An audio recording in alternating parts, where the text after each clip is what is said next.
Discovery, go and throttle up. Discovery, roger, go for deploy. Thanks, Q, and to everybody in the shuttle program, the crew is go for launch. Roger, nice to be in orbit. We have followed in their footsteps to get us where we are today.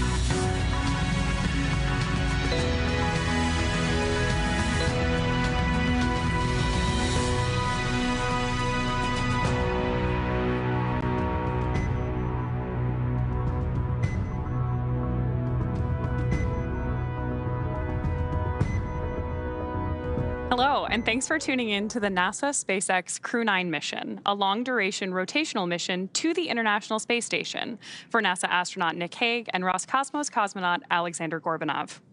I'm Ronnie Foreman, a senior commercial sales manager here at SpaceX, and I'm joined by NASA's Leah Cheshire. We are just under a couple hours away from the final approach and docking of Dragon to the International Space Station.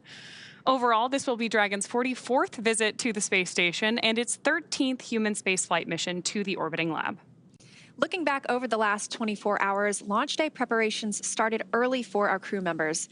About 4 hours prior to launch, the crew completed their final medical checks before joining the SpaceX team to get into those spacesuits.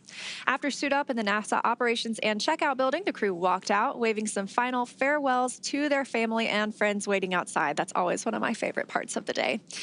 Of course, the next destination for the crew was the launch pad. It takes about 20 minutes to ride to Launch Complex 40, where the Falcon 9 and Dragon spacecraft were waiting for them. Of course, a reminder, this was the very first human launch from Launch Complex 40. About 2.5 hours prior to launch, the crew ingressed or entered the Dragon spacecraft, walking over that crew access arm and enjoying some last views of the Space Coast. Love that one of them taking in the rocket itself before they headed into the White Room and then, as you can see here, into the spacecraft. Then at 10:17 a.m. Pacific time, 1:17 p.m. Eastern time, the 9 Merlin 1D engines ignited and Falcon 9 lifted off from the first time with crew on board from LC-40, marking the 15th time humans rode Dragon into orbit. With Falcon 9's first stage at full power, our crew began their journey to the International Space Station. Just about T+8 minutes into that mission, our first stage returned to Earth and landed at Landing Zone 1. A couple of minutes after that, we had spacecraft separation where we saw Dragon finally flying free with Crew-9 on board. About 45 minutes after liftoff at 11:03 a.m. Pacific, Dragon executed the phase burn. This is the first of 5 major burns required to raise Dragon's orbit and position it for approach to the International Space Station. Dragon raised its orbit using the Draco thrusters over the last several hours as it continues to chase down its destination, the space station. And then just a few hours ago, the boost burn took place at 7:58 p.m. Pacific time. The boost burn put our crew in an orbit where Dragon's apogee, or the highest point of the orbit, is about 10 kilometers lower than the station. But before we can approach the station, we need Dragon's entire orbit, not just that highest point, to be effectively shadowing the space station. So after that, we executed the close co-elliptic burn at 8:42 p.m. Pacific. The close burn placed Dragon on an orbit roughly co-elliptic with the space station, meaning that it's maintaining an orbit roughly 10 kilometers lower than the station the entire way around the Earth. Again, that's in contrast to only being 10 kilometers lower than the station during the apogee, or the highest point in the orbit, which is what was achieved by the boost burn beforehand. Now from there, this morning at 7:54 a.m. Pacific time, we executed the 4th major maneuver known Freedom as... copies go, 2001 Zulu. And that was good news from the crew. It sounded like Commander Nick Hague aboard Dragon. They just got the go for the approach initiation burn. We're tracking that in a little less than 30 minutes now. However, let's rewind a little bit. This morning, we did execute the transfer burn, 7:54 a.m. Pacific time. That's where we raised Dragon's apogee, or the highest point of its orbit, to just 2.5 kilometers lower than the station. Then we rounded everything out with a final co-elliptic burn at 8:41 a.m. Pacific to once again maintain that constant orbit lower than the station, this time just 2.5 kilometers below. That was a shorter burn lasting just over 30 seconds. And recently at 11:30 a.m. Pacific, we added in the approach out of plane burn to further refine Dragon's trajectory to the space station. During our approach, SpaceX flight controllers will work in tandem with the NASA team in Houston to maneuver Dragon Freedom to the proper altitude. They will initialize the navigation sensors used for this methodical approach to the space station. They'll also activate and test out a number of systems on board Dragon, including the bidirectional communications system with the station using the C2V2 system. C2V2 stands for Common Communications for Visiting Vehicles. It sets up a data stream from Dragon to the space station, giving us another path for Dragon telemetry to come to the ground, and giving an additional command capability to astronauts aboard the space station. At approximately 1:01 p.m. Pacific time, the Draco thrusters on Dragon will fire for the approach initiation burn when Dragon is about 2.5 kilometers below the station and just about 7 kilometers behind it. This will swing Dragon up until it's about a quarter mile, around 400 meters, directly below the station. Now, this maneuver also moves Dragon inside one of 2 checkpoints around the station that requires a set of go, no-go poles with the different control teams. The first checkpoint is called the approach ellipsoid, or you might hear us call it, or the crew call it, the AE. That's an imaginary shape measuring 4 kilometers by 2 by 2 kilometers. It's essentially a large 3-dimensional oval. Before Dragon is given permission to move inside the approach ellipsoid, the capsule is configured to be on what is known as a 24-hour safe trajectory. That means that if Dragon lost all control to its thrusters, it would be at least 24 hours before its trajectory would move it inside the approach ellipsoid. The NASA and SpaceX teams will do a go, no-go poll to move Dragon inside the keep-out sphere, another checkpoint that consists of an imaginary sphere around the space station with a radius of 200 meters. Flight controllers use this to monitor all arriving and departing vehicles. This is another chance to confirm all of the guidance, navigation, and control systems are working correctly on Dragon before moving closer to the station. It also carries a similar requirement on orbital trajectory. If Dragon were to somehow lose control of its thrusters, it and the space station would be safe for 4 orbits, or about 6 hours, rather than the 24 hours required to enter the approach ellipsoid.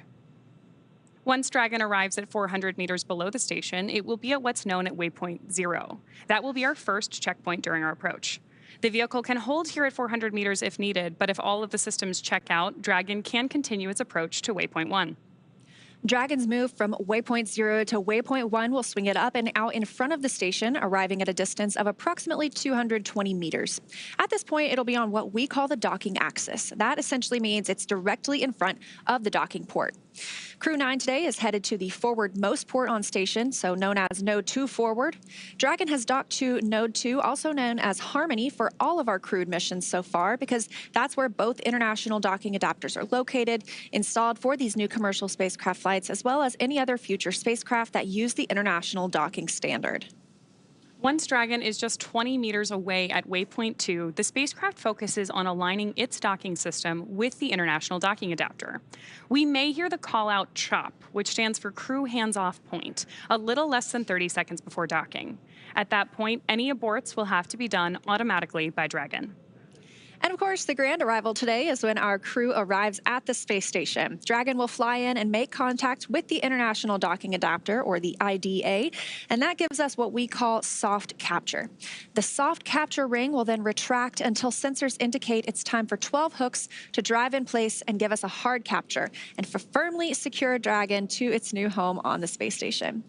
Now, the station crew, namely Jeanette Epps, the NASA astronaut, will manually pressurize the vehicle, or the vestibule, and that's the area between the Dragon hatch and the station hatch. Meanwhile, the umbilicals that provide power, audio, and data connections from the station to Dragon are put in place. And then it'll be time for leak checks and hatch opening, which is currently timelined to come a little more than 2 hours following docking. So sounds like we are on target today for a docking around 4:30 p.m. Central, so 2:30 p.m. Pacific time. Everything looking great from Mission Control, but hard to imagine our Crew-9 astronauts have been in transit this entire time since they launched about 26 hours ago. Yeah, and they've had some free time to kind of do as they please on the space station. On Dragon.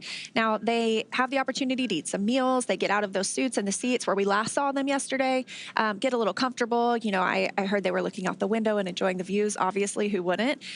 They also have a sleep period, and so they woke up a little bit before 3 a.m. Pacific time today. So they are already shifting their schedule to be a little more aligned with the schedule on the International Space Station. That also would not be a bad view to wake up to. We're getting some of those early views on your screen right now of the light just coming over the edge of the Earth, which is pretty exciting to see. Yeah, let's take a look. It looks like the International Space Station itself is now flying about 260 statute miles over Algeria. So as we get into more of an orbital daytime, we should be able to see Dragon approaching the station below it. And as we joined the broadcast today, that bright dot on the screen, that was actually the International Space Station from Dragon. So they have been able to see each other for a couple of hours now, which I know must be exciting to see your final destination in the frame. Yeah, that's great. And closer to our Expedition 72 crew coming together. Yeah, we will have 11 astronauts on board once Nick and Alexander arrive today. And in total, that puts us at 14 people in low Earth orbit, because we'll have the 11 on the International Space Station. And there's also a Chinese space station that has 3 more people on it. So 14 people off of the Earth right now. That's great. I'm certainly staying in close communication with them, both through mission control here at SpaceX and in Houston. And of course, these teams are monitoring different things. So far we've had Dragon, or the mission control team here in Hawthorne, monitoring the Dragon spacecraft itself. They've been doing that since launch yesterday, really since before launch yesterday, making sure everything was go for that on-time liftoff. Again, coming at 10:17 a.m. Pacific time. But over in Houston, we do have a whole separate team monitoring the space station itself. Now, they're monitoring everything from Dragon's trajectory to the solar arrays, making sure that they are locked in place. Right now, we have some crew members that are exercising aboard the space station. They'll be asked to refrain from exercise while the Dragon spacecraft arrives and that docking process begins, just so we don't impart any additional loads on the space station or on Dragon during that time. Great views on your screen now of mission control here in SpaceX. Of course, we have mission control staffed to follow the safety of our Crew-9 astronauts the entire time that they are on orbit, from liftoff from, again, Slick 40 yesterday, all the way through docking today, all the way through their return to Earth early next year with the full Crew-9 contingent on board. Now we're less than 20 minutes away from that approach initiation burn. That is also putting us in what we call proximity operations, and the International Space Station is already transitioning into that time frame, but we'll also hear some call outs to configure the big loop.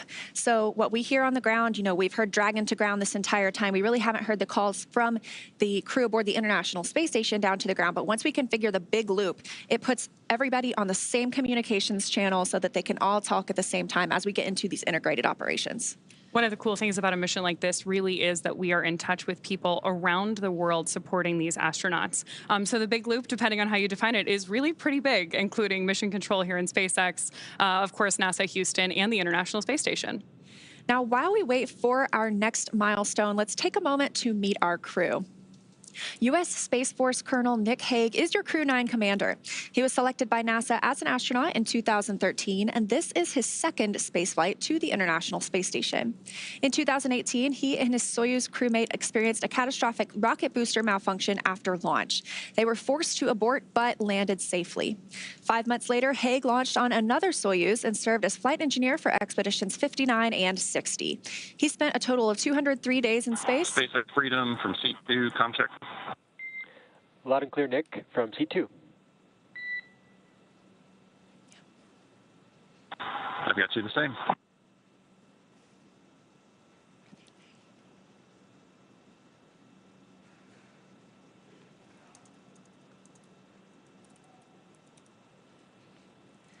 All right, a little bit more about Nick Hague. He spent a total of 203 days in space previously and performed 3 spacewalks.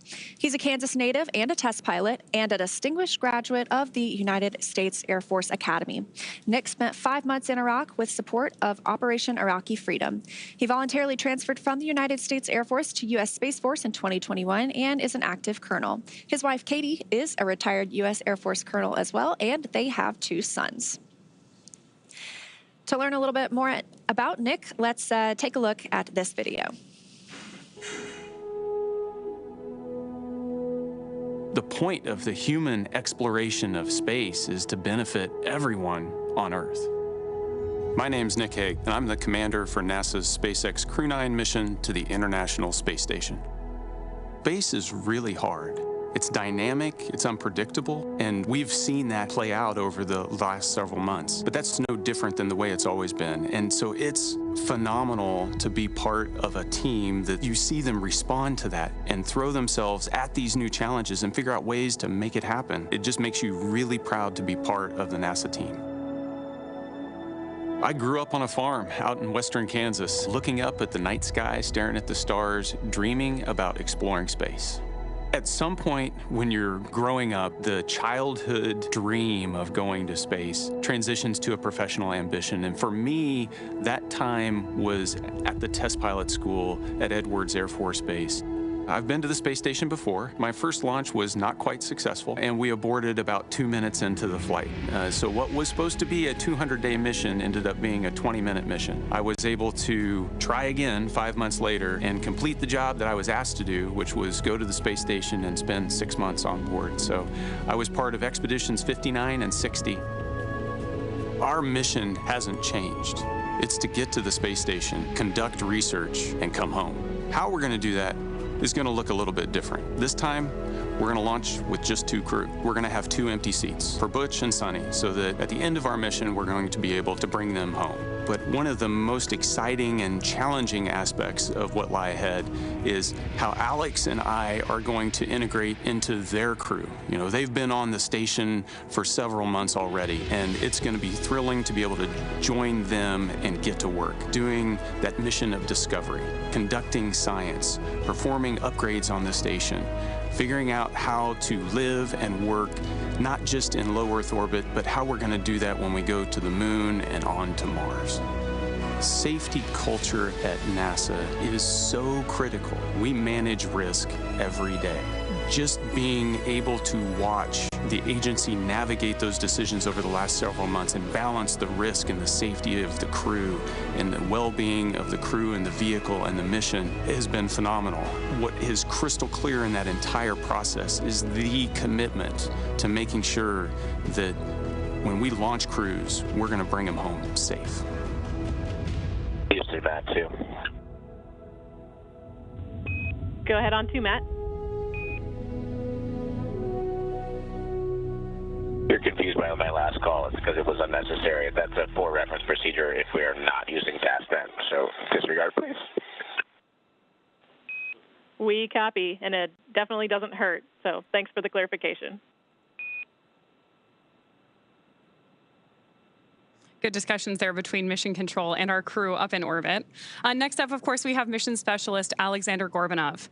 This is his first time in space aboard Crew-9, but of course has been preparing for this flight for much of his career. He studied engineering with qualifications in spacecraft and upper stages from the Moscow Aviation Institute. Gorbunov graduated from the military department with a specialty in operation and repair of aircraft, helicopters, and aircraft engines. Before Freedom, SpaceX for Big Loop contracts.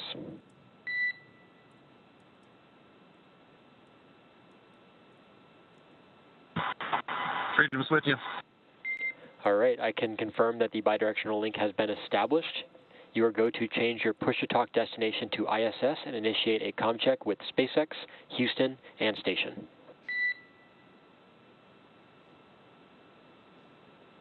And copy that. And then just for clarity, stay on this the rest of the time.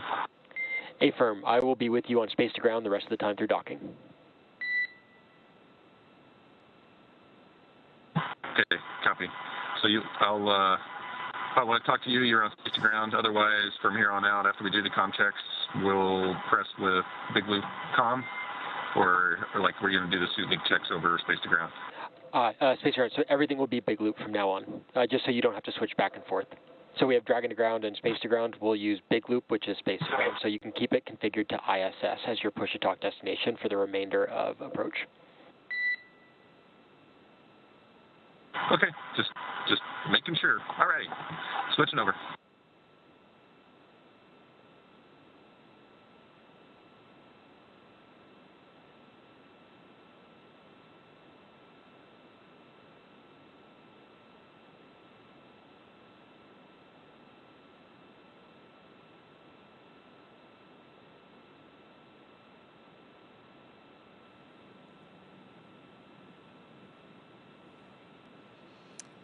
All right, a little back and forth between our crew. Freedom on the Big Loop, comm check. SpaceX has you loud and clear on the Big Loop. How me?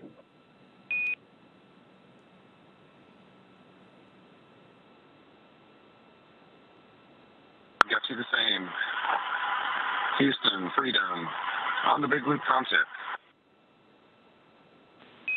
Freedom, Houston has you loud and clear. How me?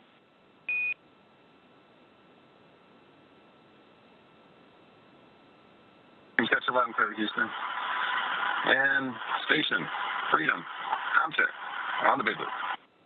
Freedom, this is station. We've got you loud and clear, Nick and Alex. We are waiting for you. Loud and clear. Can't wait to get there. And tally ho, we got you in the window.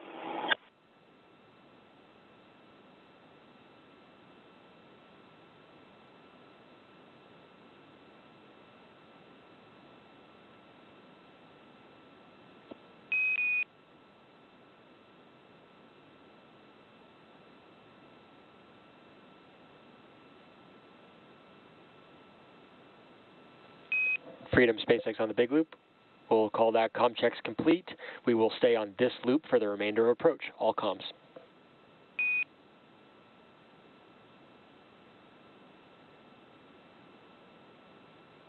Freedom copy. Big loop comm from here on out.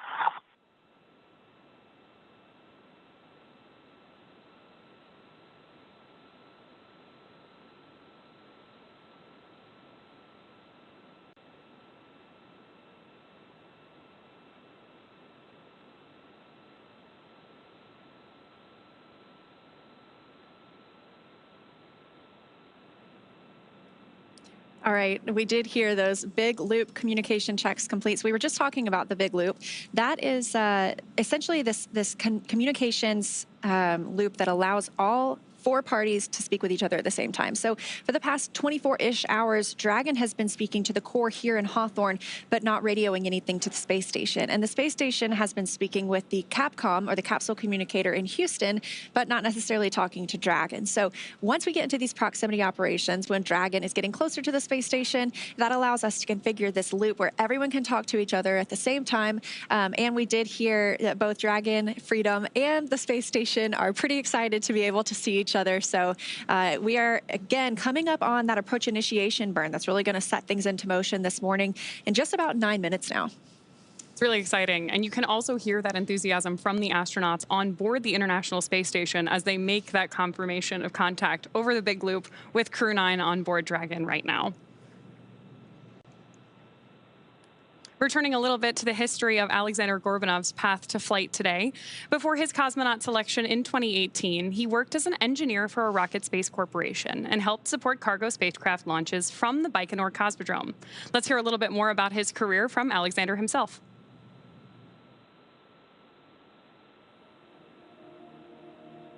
Практически самое неизвестное, что сейчас у нас есть. Поэтому мы все время стараемся изучить этот космос как можно больше, изучить, как устроена Вселенная. Исходя из этих знаний, этих фундаментальных знаний, мы, может быть, получим в дальнейшем какие-то новые технологии. My name is Alexander Gorbunov, and I'm the mission specialist for NASA's SpaceX Crew-9 mission to the International Space Station. Я родился в городе Железногорске, Курской области. Это примерно в 500 километрах на юг от Москвы. Мне нравилась, например, биология. И когда я был совсем маленьким ребенком, я хотел быть биологом. Затем я познакомился с авиамоделированием. После этого меня мысль о том, чтобы стать инженером, в частности в космической отрасли, полностью захватила. И в старших классах я уже осознанно готовился. Я закончил Московский авиационный институт по направлению космические летательные аппараты и разгонные блоки. По образованию я инженер. Учась в институте, я также параллельно работал. После этого я поставил себе цель попасть в отряд космонавтов. На это ушло примерно 10 лет. В 2018 году я был отобран в отряд космонавтов. Международная кооперация — это одна из самых важнейших частей при исследовании космоса. Мне кажется, что когда человек выходит за пределы земной атмосферы, то он становится не только представителем своего государства или своей нации, но также представителем всего человечества. Когда я учился в институте, то ходил в горные походы, в зимние походы, научился нырять с аквалангом. Но самое вдохновляющее увлечение, которое у меня сохранилось до сих пор, это парапланеризм. Это невероятное, непередаваемое ощущение, когда ты летишь, и тебя сопровождает только звук ветра. Ну, я думаю, это похожее увлечение. С каждым годом все выше и выше. Чем больше занимаешься парапланеризмом, тем выше получается подняться на параплане. Соответственно, следующая ступень — космос, но без параплана. Now, a lot of work has been done on the space station before we got to today to make sure we were launching Dragon and this new crew to a fully functional orbital laboratory. After the post-sleep period this morning, the crew got right into preparing for Dragon arrival. NASA astronauts Matt Dominic and Mike Barrett will be in the station's cupola, that bay window looking down on Earth, using special software to track Dragon's approach and make sure it's staying in the expected zones. Once Dragon is docked, Jeanette Epps will be primed to move right into hatch operations.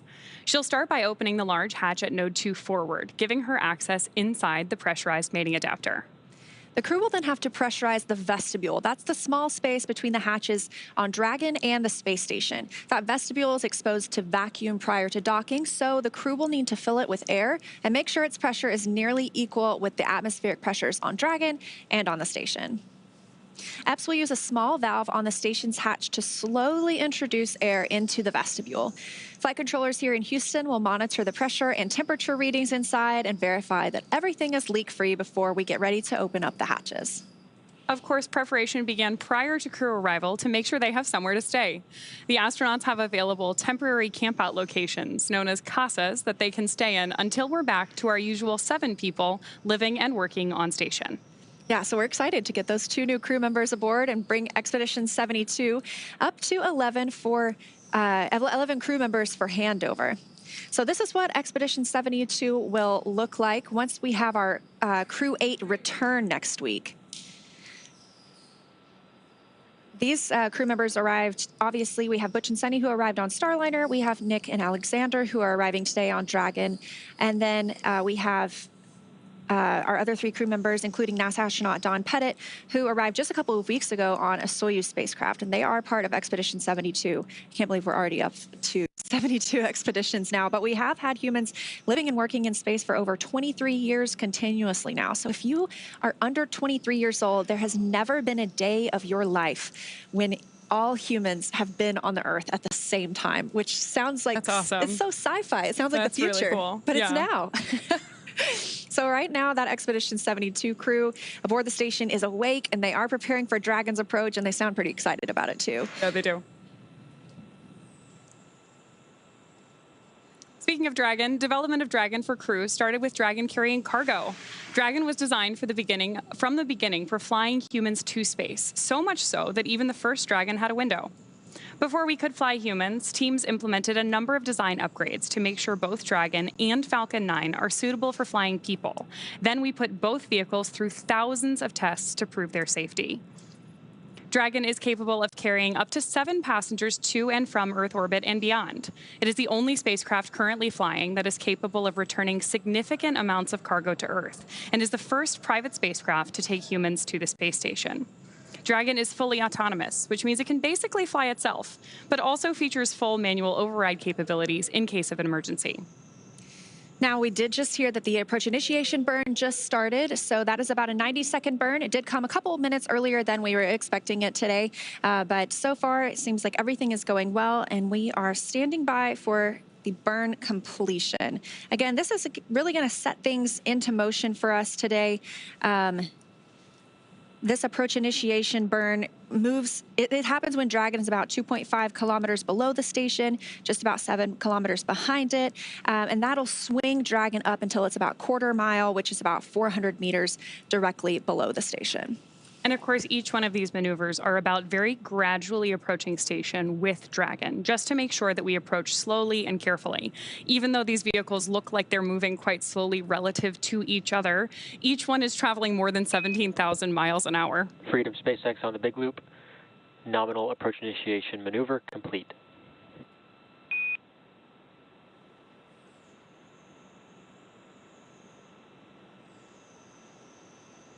Freedom copies on the big loop, nominal AI burn, and we are complete with Section 5, holding Section 6 of suit donning for your go for suit big checks. SpaceX copies, holding in section 6. We'll give you a go for suit leak check shortly.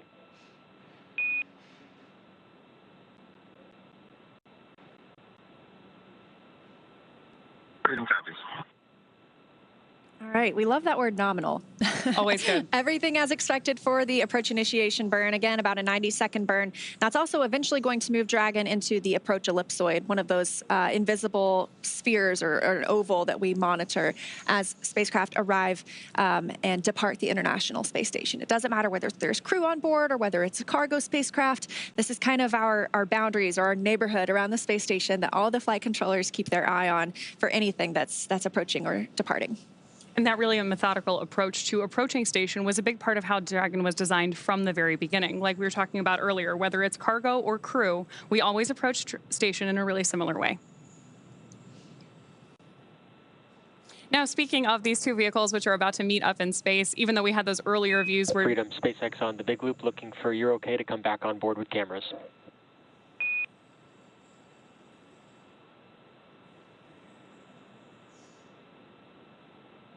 Freedom. Yeah, we're good with that. Apologies for not having you come on board earlier, but welcome aboard. Copy. Good news there that we should soon be getting views of our Crew-9 astronauts on board Dragon, suited up and ready to approach the station. Yeah, I'm pretty excited that we did hear they were putting their suits back on earlier, and so they're going to get into some leak checks and make sure that everything is safe. They'll keep those suits on for the remainder of the approach to the International Space Station, all throughout docking. And then once we complete the docking and we're successfully attached to the space station, they'll have a chance to get out of those suits and probably into their flight suits or something else while we work to pressurize that vestibule and before we open the hatch. So again, we're targeting docking today around, let's see, I believe 1:30 p.m. Pacific time. Getting close. I'm trying to work on my time zones, but I feel like I'm in a bunch of different places. Well, we're communicating with a bunch of different places between here, Houston. Obviously, we've got the station on Greenwich Mean Time, so we're jumping around across the world a little bit. But the good news is that for our Expedition 72 crew, Dragon is getting bigger in the window as it gets ever closer to the ISS. But Dragon's actually pretty big to begin with. The Dragon spacecraft and its trunk stand over 26 feet tall. There are 2 windows on the spacecraft, plus 1 under the nose cone. The nose cone opened shortly after launch, so if you were with us yesterday, you heard us call out that major milestone, which allows us to expose the forward bulkhead thrusters and docking mechanism that will connect with the International Space Station. Dragon's trunk holds solar cells, which power Dragon while it's in free flight, and the trunk can also carry unpressurized cargo to the station. Now, Dragon has 16 Draco thrusters that can be used in space to help navigate the spacecraft to its destination, each providing 90 pounds of force, which really takes you a long way once you're in the vacuum of space. That doesn't include the 8 Super Draco thrusters used for an abort, which are no longer active once the crew is in orbit. Dragon has played a significant role in advancing our future in space by safely transporting crew to and from the space station. There are currently 4 Dragon spacecraft supporting human spaceflight missions that have docked to the station: Endeavour, Resilience, Endurance, and Freedom. Crew-9 are on board Freedom today, which previously flew NASA's SpaceX Crew-4, in addition to the commercial Axiom missions AX-2 and AX-3. Altogether, the reusable Dragon spacecraft have completed 8 human spaceflight missions on behalf of NASA and visited the station 42 times under NASA's commercial resupply and commercial crew programs so far. As we mentioned earlier, Crew-9 is Dragon's 15th human spaceflight mission since 2020. Now, that includes these commercial crew program missions for NASA, as well as the private astronaut missions with Axiom, Inspiration 4, and Polaris Dawn, which recently launched. And that is when Dragon became the first private spacecraft to take humans to the International Space Station with Demonstration Mission 2 in 2020.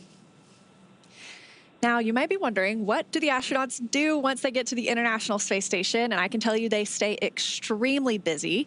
So over the last 23 years, crews aboard the space station have completed thousands of scientific and educational experiments, and Crew-9 is prepared to add to that growing number. Crew-9 will conduct hundreds of science experiments and technology demonstrations during their mission. And they will spend several months, I think about 5 months, working on the orbital laboratory. Yeah. Of course, having more crew members on board significantly expands the amount of research that we can conduct. And this crew will conduct new scientific research to prepare for human exploration beyond where we're at now in low Earth orbit and benefit humanity on Earth. Experiments include studies of blood clotting, effects of moisture on plants grown in space. SpaceX on the big loop for suit leak checks. We're going to wait to perform the suit leak checks until the other side of an upcoming TDRS handover, so I'll be back with you in about 6 minutes to step into suit leak checks.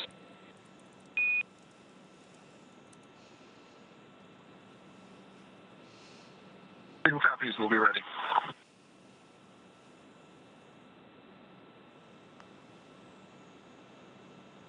Good news for Mission Control there that we are about to step into those suit leak checks, but we are expecting a slight communications gap in our TDRS coverage. That's the call out you heard, that we're expecting a little bit of a handover with that system.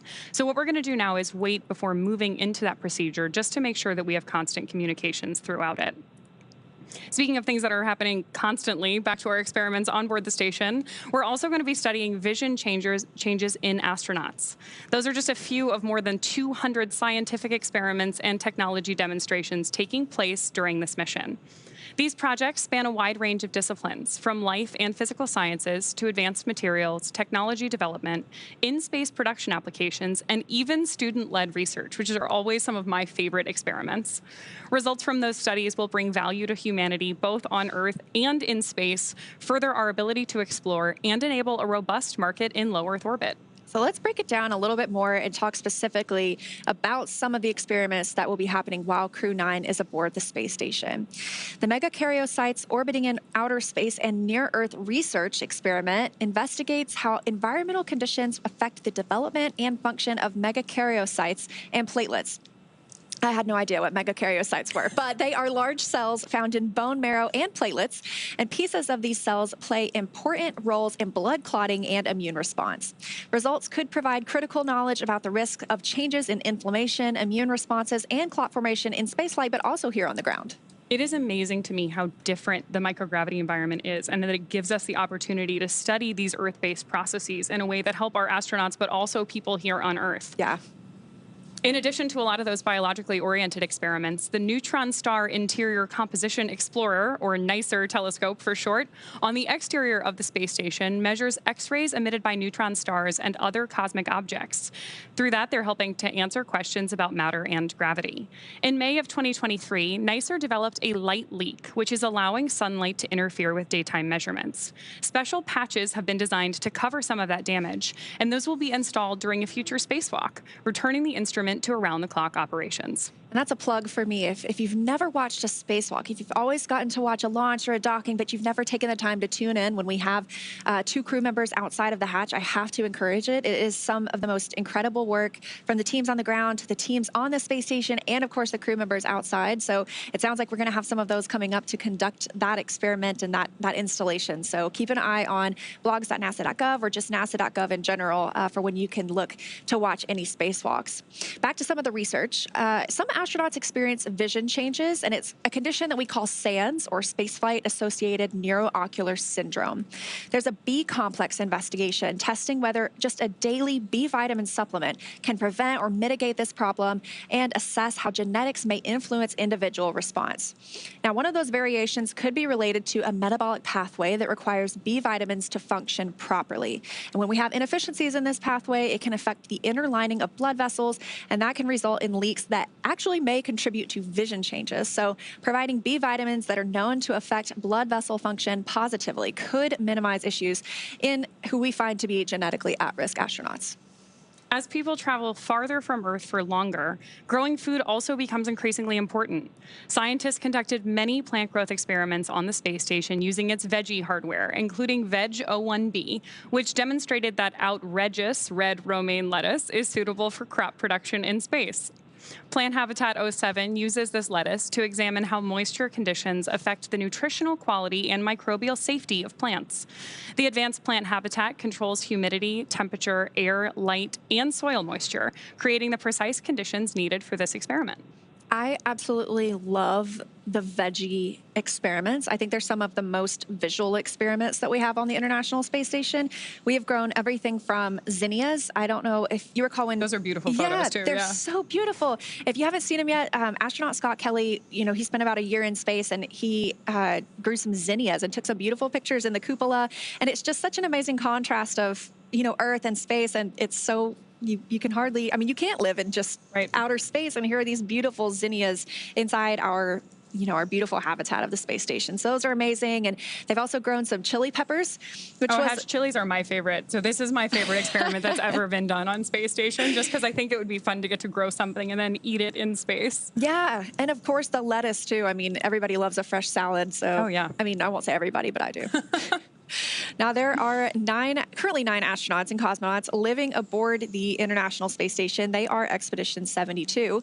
Of course, that includes the 4 Crew-8 members. They arrived in March 2024, and we expect them to return sometime next week. We're still looking at dates and weather and things like that. But stay tuned to nasa.gov for the latest updates on their return. That includes NASA astronauts Matt Dominic, Michael Barrett, and Jeanette Epps, as well as Roscosmos cosmonaut Alexander Gubyankin. So when Alexander Gorbunov gets there today, we'll have 2 Alexanders on board. And of course, on the Soyuz spacecraft that launched just a couple of weeks ago, we have NASA astronaut Don Pettit, and then Roscosmos cosmonauts Alexei Ovchinin and Ivan Wagner. And a really fun fact about Alexei. Freedom SpaceX on the big loop for suit leak checks.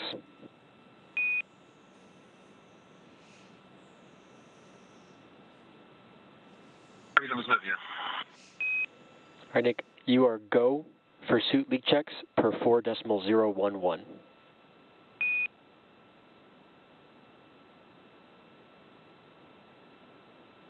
Go for suit leak checks.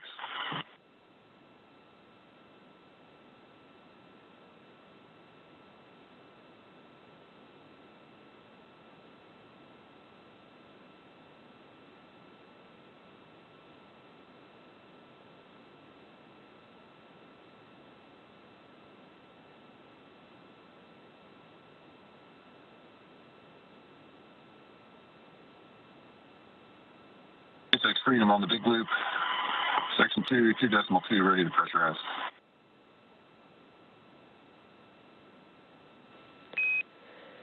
SpaceX is with you. You are go for commanding 2.3. Initiate suit leak check.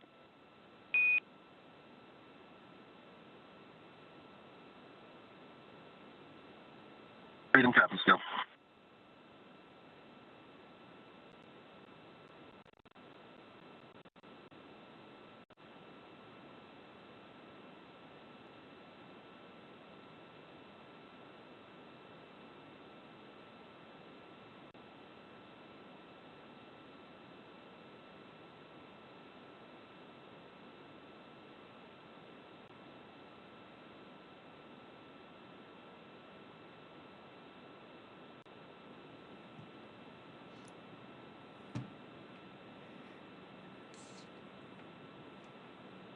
Good news there that our suit leak checks are well underway. Yeah, again, they do wear these suits. These are still considered dynamic portions of the mission. Like you talked about, these are really moving, the space station and Dragon are moving pretty slowly in relation to one another because you have to have a very slow and methodical approach to the space station. But in reality, they are moving at orbital velocity, so 17,500 miles around Earth. And so during these dynamic phases of flight, we just had the approach initiation burn, and we're getting into docking when we're bringing 2 spacecraft together, 260 miles above Earth. We keep our crew suited up and in their seats just in case they needed to take any actions like retreating or breaking out from the space station. But it seems like everything's going pretty smoothly so far.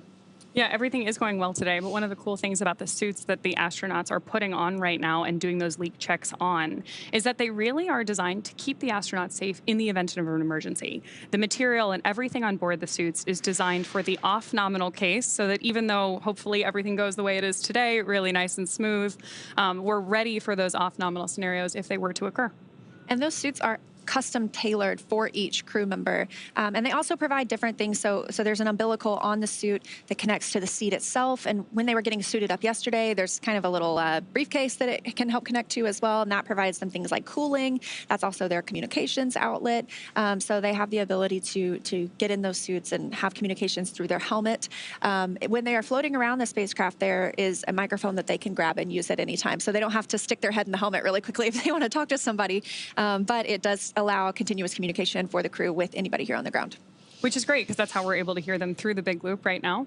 But once they get to the space station, those IVA suits, which stands for intervehicular activity suits, won't be needed anymore. So once they're out of their suits and ready to go on board the ISS, those Dragon spacesuits will stay on board Dragon for the remainder of the mission. Yeah, and it's very interesting. There's quite a difference between the IVA or intravehicular activity suit, like you mentioned, and the EMU, the extravehicular mobility unit. An EMU is when you think of a spacewalk, a NASA astronauts out on a spacewalk and the International Space Station, you see a bigger, a bulkier suit. That's an EMU. But of course, we did see just a couple of weeks ago the first commercial spacewalk with a new developed spacesuit, and that was still considered an IVA suit. Is that correct, or is it considered? That's an EVA suit. Okay. So it's basically an evolution of SpaceX's IVA suit that was designed specifically for the Polaris Dawn mission in support of that first commercial astronaut spacewalk that has ever been done, which was just, to me, so exciting to see. Because like you mentioned earlier, the spacewalks are, to me, the most exciting part of human spaceflight. You have this amazing communication between the astronauts outside of either the ISS or the capsule, working together, communicating with the ground. And it was great to see that not just on station like we've seen it many times before and hopefully many times in the future, but also on board Dragon. Now, again, we did lift off on time yesterday. Just freedom on the big loop. 2 good suits. SpaceX copies and concurs. At this point, we'll consider 4.011 complete, and that should also mean 4.010 complete. We're tracking the same. All right, good news. 2 good suit leak checks. That coming from NASA astronaut Nick Hague, who's the commander aboard Dragon right now. Again, 2 suits. It's he and Roscosmos cosmonaut Alexander Gorbunov. So we're bringing the station residents up to 11 today. I feel like that's going to make station kind of a party for at least the next couple of days. Yeah, absolutely. Wow, check it out. That's the International Space Station, our home in low Earth orbit, and the destination of Dragon today. This point of view coming from Dragon itself. Now, we did hear earlier that the crew aboard the space station can also see Dragon at this time. So as we get a little bit closer, we might be able to see Dragon from the station as well. And we're getting great views right now inside of Dragon, looking up at those screens as our 2 crew members begin to approach the ISS.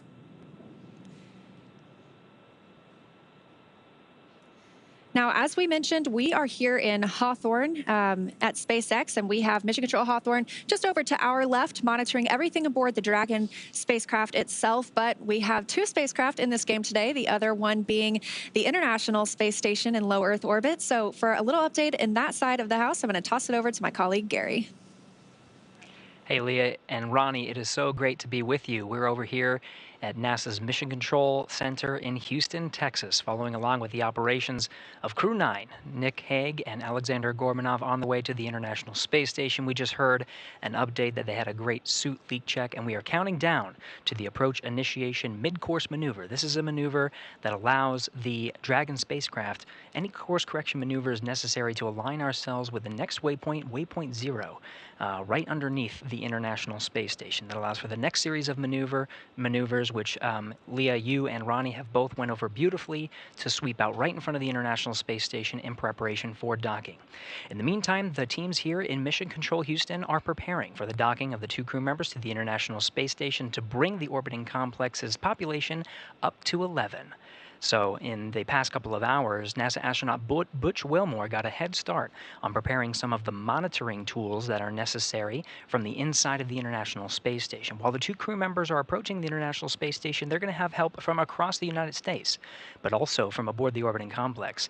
It'll be NASA astronauts Mike Barrett as well as Matt Dominic that are in the cupola monitoring the operations of Nick Hague and Alexander Gorbunov making their way to the International Space Station. Here in the room, though, we're following along. Teams are led by the flight director Marcos Flores, who is leading the teams here for the docking operations. The voices that you're going to hear from Mission Control in Houston is Tess Caswell, one of the Capcoms. Sitting next to her is NASA astronaut Nicole Mann. Some of the voices you'll be hearing from here in the room.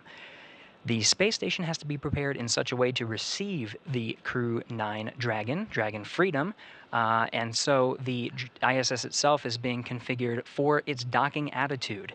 In fact, some of the SARJs, the solar alpha rotary joints, are locked and in a feathered position. They need to be maintained in a position for the docking operations, and in fact, there will be attitude control maneuvers to make sure that Nick Hague and Alexander Gorbunov make their way safely to the International Space Station. Everything's looking well on our side, and we're counting down to that approach initiation mid-course maneuver, and we're following along with the operations all along the way.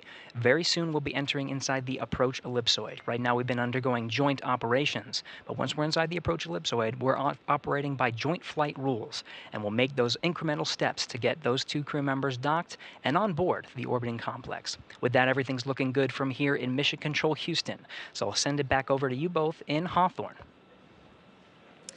Thanks, Gary. Great to see how things are going in Houston, and it does sound like things are pretty smooth this morning. So again, standing by for that mid-course maneuver coming up in about 9 minutes. This view on the right side of your screen from Dragon itself, and that one from Dragon of the space station. That's where we're heading today.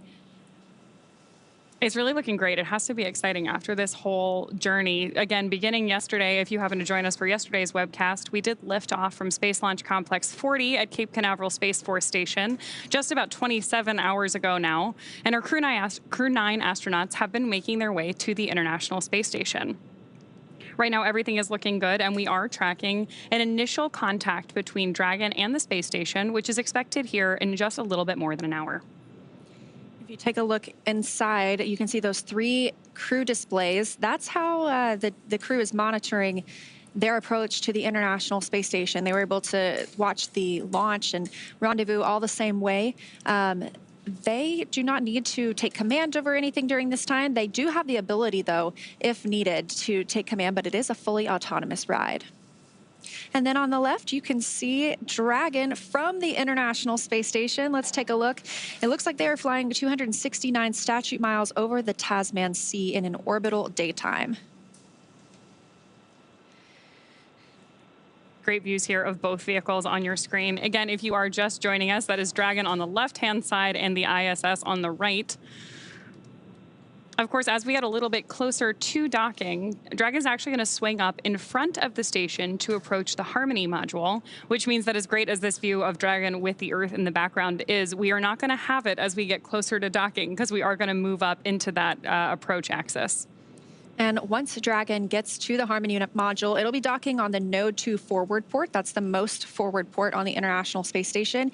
There is another that is the Zenith port, or that's the space-facing port, and that is where the Crew-8 Dragon is docked right now. So there'll be 2 Dragons for our crew members on the space station once Crew-9 arrives today. However, not for long, because we are expecting this handover period to take just about a week. That allows the Crew-8 astronauts to bring the Crew-9 crew members up to speed, make sure that they are ready to take over everything that they've been working on over the last several months. So once that handover period is complete, obviously we also have to take a look at what the weather looks like here on Earth, because this is a splashdown.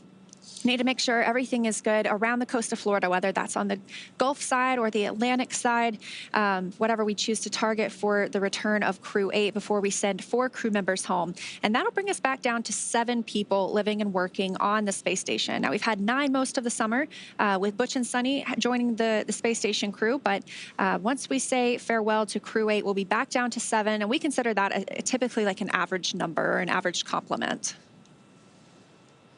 I'm sure that if they wind up with any extra days for their handover there, depending on weather for splashdown conditions, that will be welcome for the crew on board, in no small part because, as you mentioned, we've had a couple of additional people above that standard contingent on station all summer, meaning there's a lot of scientific research that's been going on, and I'm sure a lot of very detailed handoff operations that need to take place.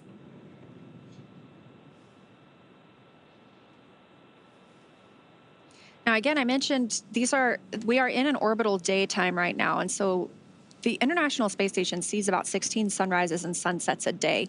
When they cross over from day to night, that's called the Terminator line.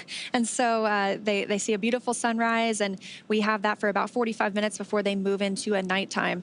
So one thing that you have to be conscious of when you send crew members to space is the circadian rhythm. So there are actually specially developed lights on the International Space Station to simulate different times of day. That way, as they move throughout their day, you know, we're used to when the sun sets here, that means the day is over. But if you see it 16 times that day, it could be a little bit confusing. So some of those lights help regulate the body's responses to what time of day it is and even wind down in the evening.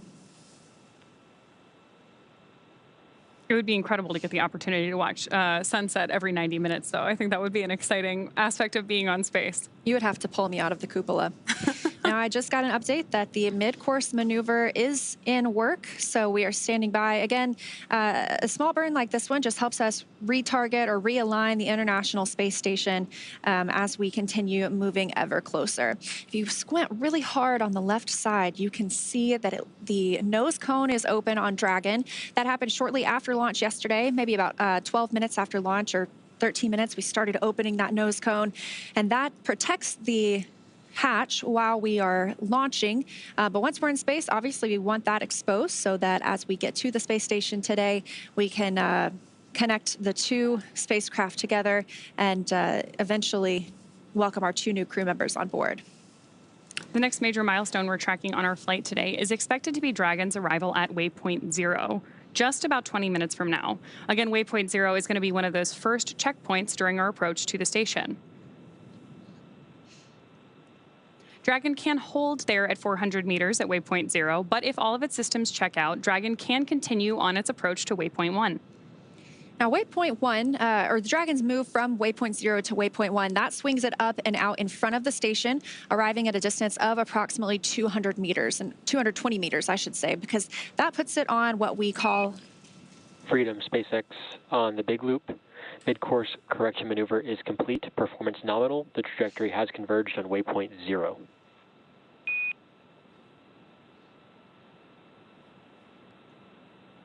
Good turn and converge to waypoint 0. All right, just as we were discussing, it really just refines that trajectory and it's putting them up toward waypoint 0. So that's our next major milestone. But once we move past waypoint 0 and to waypoint 1, again, that's about 220 meters directly in front of the space station. So that puts us on the docking axis, which essentially means it's directly in front of the docking port. And again, today they are headed to the forwardmost port on station. That is node 2 forward. So again, Dragon is docked to node 2. We call it Harmony for all of our crewed missions so far, because that's where both international docking adapters are located. And these are installed for new commercial spacecraft flights, as well as any other future spacecraft that use the international docking standard. These views we're getting of Dragon right now are incredible, with the clouds on Earth in the background.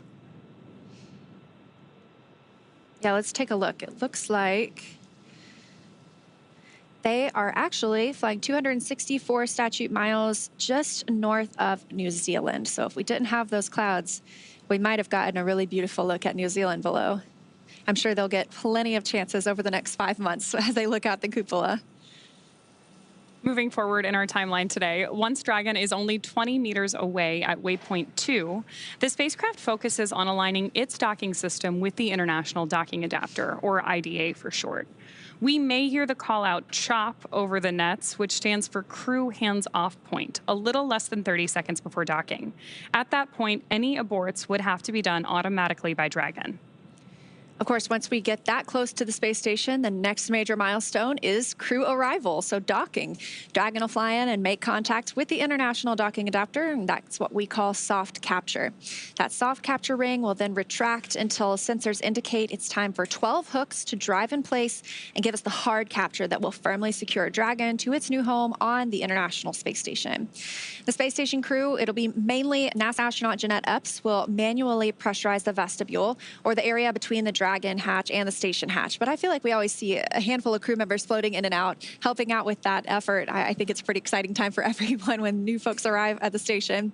So while they're pressurizing that vestibule, the umbilicals that provide power, audio, and data communications and connections from the station to Dragon are put in place. And then it's time for the leak checks and the hatch opening, which is currently timelined to come a little more than 2 hours after docking. Again, targeting docking today around 2:30 p.m. Pacific time, so just about an hour from now.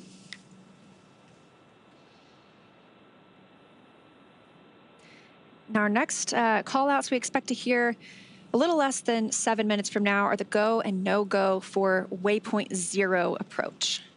Again, we don't have to stop at waypoint 0, but they have the opportunity if they need to. Station Houston on the big loop. Dragon range is approximately 1,000 meters. Monitor long-range approach per steps 1 to 4 in 1.102 Dragon approach and retreat monitoring. ISS crew is now back up for vehicle approach monitoring. Presentation copies 1.102, step 1.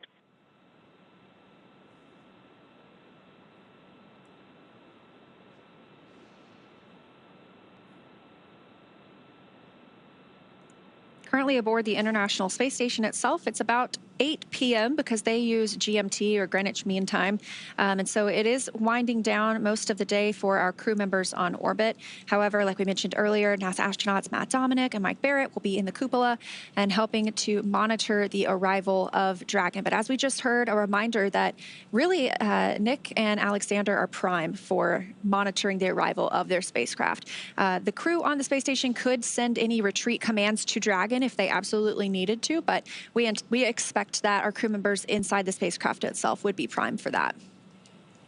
And we did just have a satellite handover. So we use the tracking data and relay satellite systems aboard the International Space Station. These are positioned in different locations, and as we hand over from one to another, it's all planned and tracked, but it means we do lose some video communications at some points, and sometimes even audio, but we expect to regain that pretty shortly. Right on time. They're back, yeah. We are, of course, tracking Dragon with a camera at the moment, so that means we're adjusting it manually periodically. So you may see it move around a little bit on your screen. But when Dragon does come back into view, you'll have a really good view of that forward, there we go, that forward nose cone open so that we can see that docking adapter, which is what, of course, we will use to mate to the ISS, first through that soft capture, then that hard capture. And then when we open up the hatch a couple of hours later, that is the section of the spacecraft that our 2 astronauts will move through as they join the Expedition 72 crew. I did just get a notification that we are inside the AE, or the approach ellipsoid. Again, that is the first of those invisible boundaries around the International Space Station that we monitor. That means that if Dragon, before it has the go to approach or go inside the AE, it has to be 24 hours safe. So if it were to somehow lose control of its thrusters, it would take 24 hours for it to move inside that approach ellipsoid. So the next of those invisible boundaries is the keep out sphere. It's a little bit different. You have a 6-hour free safe trajectory, meaning that neither Dragon nor station would impact each other. These views are pretty amazing, and they are coming to us from Cronus in Houston. That's one of our flight control team members in Mission Control itself. And so they are tracking Dragon, and you can see them moving the camera as they keep up with the spacecraft continuing to approach the space station. We've said it already on this particular webcast, but it's worth repeating that the approach ellipsoid is significant in large part because these vehicles are both moving so fast. Again, the approach ellipsoid is about 2 kilometers by 2 kilometers by 4 kilometers. But in terms of spacecraft orbital dynamics, that's actually pretty close, in no small part because both Dragon and the International Space Station right now are traveling more than 17,000 miles per hour, which also means they're orbiting the Earth roughly every 90 minutes.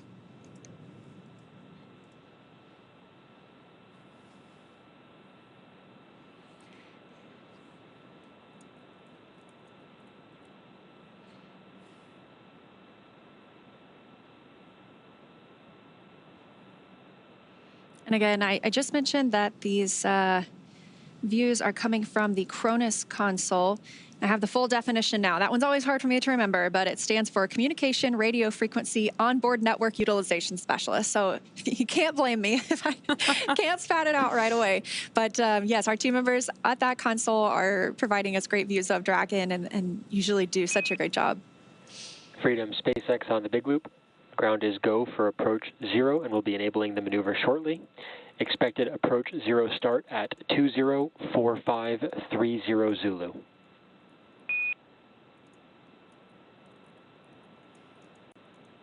Freedom copies 204530 Zulu, and we see the flag.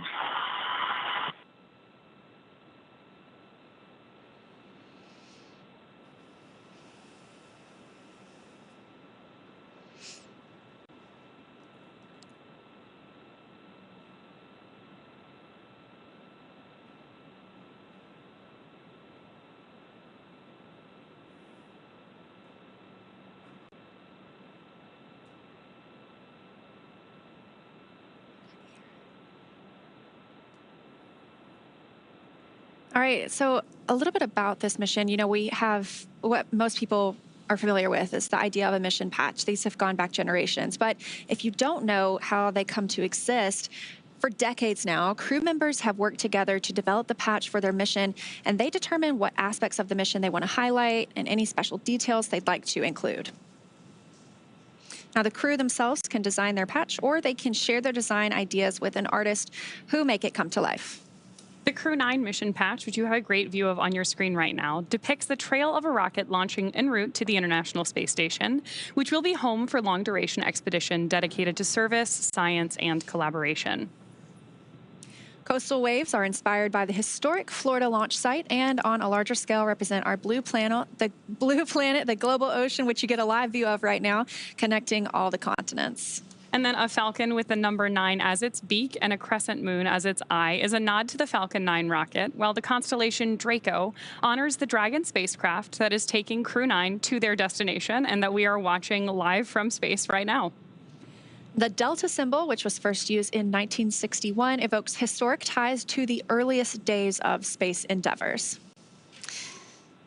Human exploration of space is built on international collaboration and depends on the support of multitudes across the globe whose efforts honor that heritage. I love mission patches. I love looking back at some of my favorites, but I love the colors in this one. It's definitely been a favorite. So yesterday, we saw a look at the zero-G indicator, which is always a surprise for us, too. I had no idea what to expect. But it was a small Falcon plush that had been to space before. We heard Nick Hague talking about it, the commander. It flew with he and Alexei on their Soyuz flight to the station in 2019. And what I wanted to mention earlier was Alexei is also on the space station right now. So they're doing a reunion in space. It'll be he, Nick Hague, and this Falcon plush. And they've now arrived on 2 different spacecraft this time, but back together in space. I love those testaments to really like the human nature behind human spaceflight, whether it's the mission patch or the zero-G indicator. And of course, it should be a good reunion for that team when they finally get on board the ISS. Yeah, absolutely. Again, still getting great views of Dragon as it continues its approach to the International Space Station. It looks like the next major milestone will be the go, no-go to approach waypoint 1. So expecting that in just a couple of minutes. We've had a couple of great burns, or I should say successful burns, keeping us on track with the station this morning. Again, though, looking to move to waypoint 1 in just a couple of minutes. So standing by for those calls.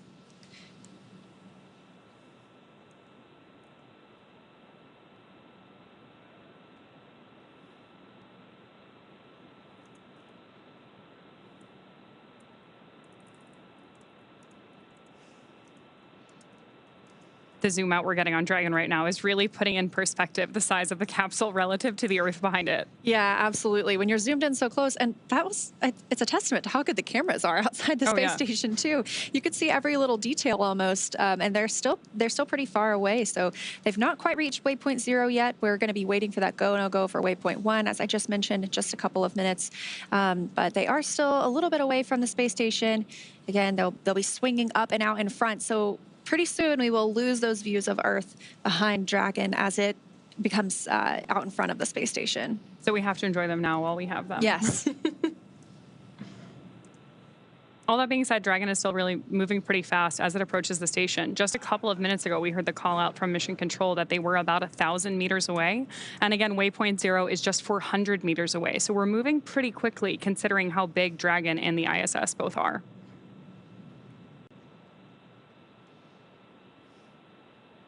We are now, again, both Dragon and the International Space Station traveling about 260 miles above Earth. So let's see if I can pull up our trajectory or our map again. It looks like they are flying just over Kiribati. So that is in the Pacific Ocean. And they'll be moving south of Hawaii soon. But you can actually spot the International Space Station with your naked eye. I love being able to look up, and I wave at them every time. I know they can't see me. I'm not even a speck to them from the International Space Station, but we do have an amazing app called Spot the Station where you can plug in your location and you can get almost real-time updates, or actually you can get real-time updates of when they will be flying overhead and where to locate them. There's now kind of a trajectory path. It'll help you by using your camera and it'll align with the space station so you know exactly where to look. But it's hard to miss once you're outside because I believe it is the second brightest object in the night sky, only second to the moon itself. I'm always impressed when I see the ISS go over. It is much brighter than you would expect it to be, so there's no mistaking it for a plane or anything like that. And obviously the Spot the Station app is really helpful in making sure that you don't miss it when you can see it. Truly, it is unmistakable. Once you see it coming over the horizon, you're like, that is definitely it. And part of that, really, the reason you can see it so well is because of the size of the solar arrays on it. So you can only see it in dusk and dawn when it is dark outside, but the sun is still reflecting on those solar arrays. So it is just like a bright, beautiful star coming across the sky. And like you mentioned, there's no blinking light on it. So when you see it, you know it's not a plane. This is where we will have, once these two arrive today, we will have 11 people living and working aboard the station.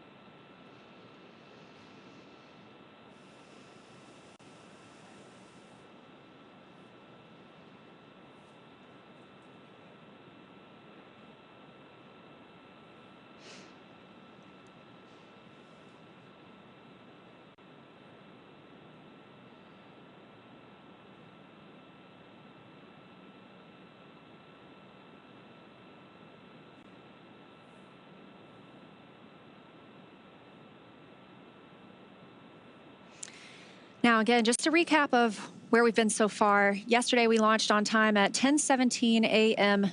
Pacific time, and about 45 minutes after liftoff at 11:03 a.m. Pacific, Dragon executed the phase burn. That was the first of 5 major burns required to raise Dragon's orbit and position it for approach to the International Space Station. Dragon raised its orbit using those Draco thrusters over the last several hours as it chases down its destination. And then shortly after that, the boost burn took place at 7:58 p.m. Pacific. The boost burn put our crew in an orbit where Dragon's apogee, or the highest point, was about 10 kilometers lower than the station. But before we can approach the space station, we need Dragon's entire orbit, not just that highest point, to be effectively shadowing the space station. So after that, we executed the close co-elliptic burn at 8:42 p.m. Pacific. The close burn placed Dragon on an orbit roughly co-elliptic with the space station, meaning it was maintaining an orbit roughly 10 kilometers lower than the station, or roughly 6 miles, the entire way around the Earth. Again, that's in contrast to only being 10 kilometers lower than the station during Dragon's apogee, or the highest point in its orbit, which was achieved by that previous boost burn. From there, this morning at 7:54 a.m. Pacific, we executed the 4th major maneuver known as the transfer burn. That's where we raised Dragon's apogee, or the highest point of its orbit, to just 2.5 kilometers lower than the station. Then we conducted the final co-elliptic burn at 8:41 a.m. Pacific to once again maintain a constant orbit lower than the station all the way around. Again, that time just 2.5 kilometers below. That burn lasted just over 30 seconds. We also added in the approach out of plane burn at 11:30 a.m. Pacific to further refine Dragon's trajectory to the space station. During this approach, SpaceX flight controllers will work in tandem with the NASA team in Houston to maneuver Dragon Freedom to the proper altitude. And we've already heard a lot of conversation back and forth between both teams on the nets already. Together, they'll initialize the navigation sensors used for this methodical approach to station. They'll also activate and test out a number of systems on Dragon, including bidirectional communications with the station using the C2V2 system. C2V2 stands for Common Communications for Visiting Vehicles, and it sets up a data stream from Dragon to the station, giving us another path for Dragon telemetry to come to the ground and giving an additional command capability to astronauts aboard the station. At approximately 1:01 p.m. Pacific, we saw Dragon fire the approach initiation burn when we were about 2.5 kilometers below the station and about 7 kilometers behind it. That is swinging Dragon up until it's about a quarter mile directly below the station. That's also moving Dragon inside the approach ellipsoid. So we did hear a confirmation of that shortly earlier. That's also called the AE, an imaginary shape measuring 4 by 2 by 2 kilometers and essentially a large three-dimensional oval. The capsule was considered to be on what we call a 24-hour safe trajectory. That means if Dragon somehow lost control to all its thrusters, it would be at least 24 hours before its trajectory would move inside the approach ellipsoid. Next up, we're standing by to hear the NASA and SpaceX teams do a go, no-go poll to move Dragon inside of the keep-out sphere, another checkpoint that consists of an imaginary sphere around the station, this time with a radius of just 200 meters. Flight controllers use this to monitor all arriving and departing vehicles. This is another chance to confirm that all of the guidance, navigation, and control systems are working correctly on Dragon before moving closer to station. Great views now on your screen of Dragon both outside the capsule and inside the capsule as we are looking over the shoulder of our 2 Crew-9 members on board Dragon. The keep-out sphere carries a similar requirement to the approach ellipsoid that if Dragon were to somehow lose control of its thrusters, it and the space station would be safe for 4 orbits, or about 6 hours, rather than the 24 hours required to enter the approach ellipsoid. Once Dragon arrives at 400 meters below the station, it will be at what is known as waypoint 0, and we're standing by for that confirmation now. That's our first checkpoint during our approach. The vehicle can either hold there at 400 meters, but if all of its systems check out, it can also continue on its approach to waypoint 1. And I just got an update as you were saying that we are now in waypoint 0. So now that we are here, we will move up to waypoint 1. That'll swing Dragon up and out in front of the station, arriving at a distance of approximately 220 meters. That'll put us on the docking axis, so that means we'll be directly in front of the docking port. And again, we're going to node 2 forward. That is the forwardmost port on station. Dragon is always docked to node 2, also known as Harmony, because that is where the IDAs are, or the International Docking Adapters, and that is for all of these commercial spacecraft flights, as well as any futures. Dragon SpaceX on the big loop. Approach 0 has started and trajectory converged on waypoint 1. Expect arrival at waypoint 1 at 2110.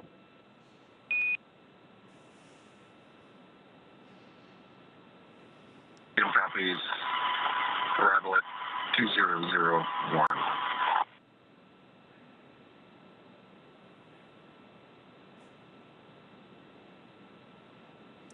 All right, confirmation from the Corps, the Crew Operations and Resource Engineer here in Hawthorne, to the crew aboard Dragon that they are indeed now at waypoint 0 and will begin moving up to waypoint 1. And Dragon, that our waypoint 1 arrival time is 2110. 2110.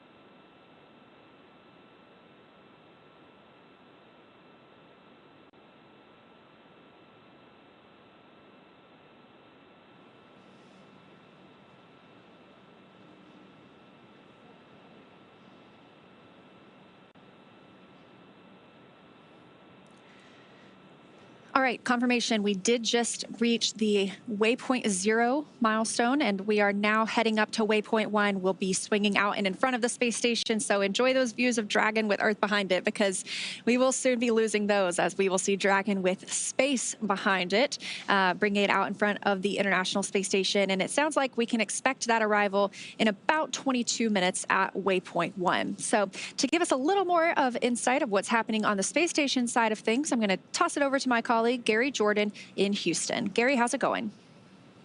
Hey, Leah, going great. We're following along with the operations, same as you, all along the way. Great to see that approach 0 initiation has been executed. This is when Dragon is 400 meters immediately below the International Space Station, and as you said, is going to swing out and up in front. So yes, we're definitely enjoying the same views that you are over there in Hawthorne. Now, aboard the International Space Station, Matt Dominic and Mike Barrett are in the cupola watching and getting these incredible views that we're seeing now, but they have the backup capabilities and a connection with the Dragon to execute any abort abilities. But right now, they're just monitoring. Everything looking fantastic aboard the Dragon, and its approach to the International Space Station happening per the timeline.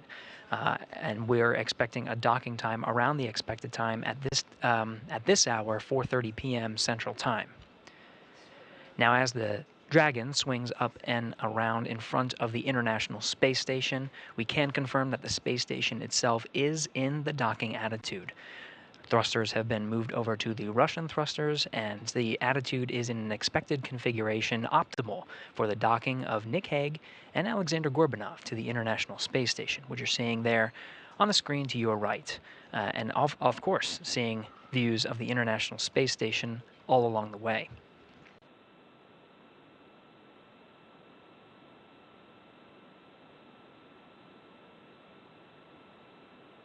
Now, a little bit more about what to expect once the Dragon moves in front of the docking axis. That waypoint 1 is right outside an area that's called the Keep Out Sphere.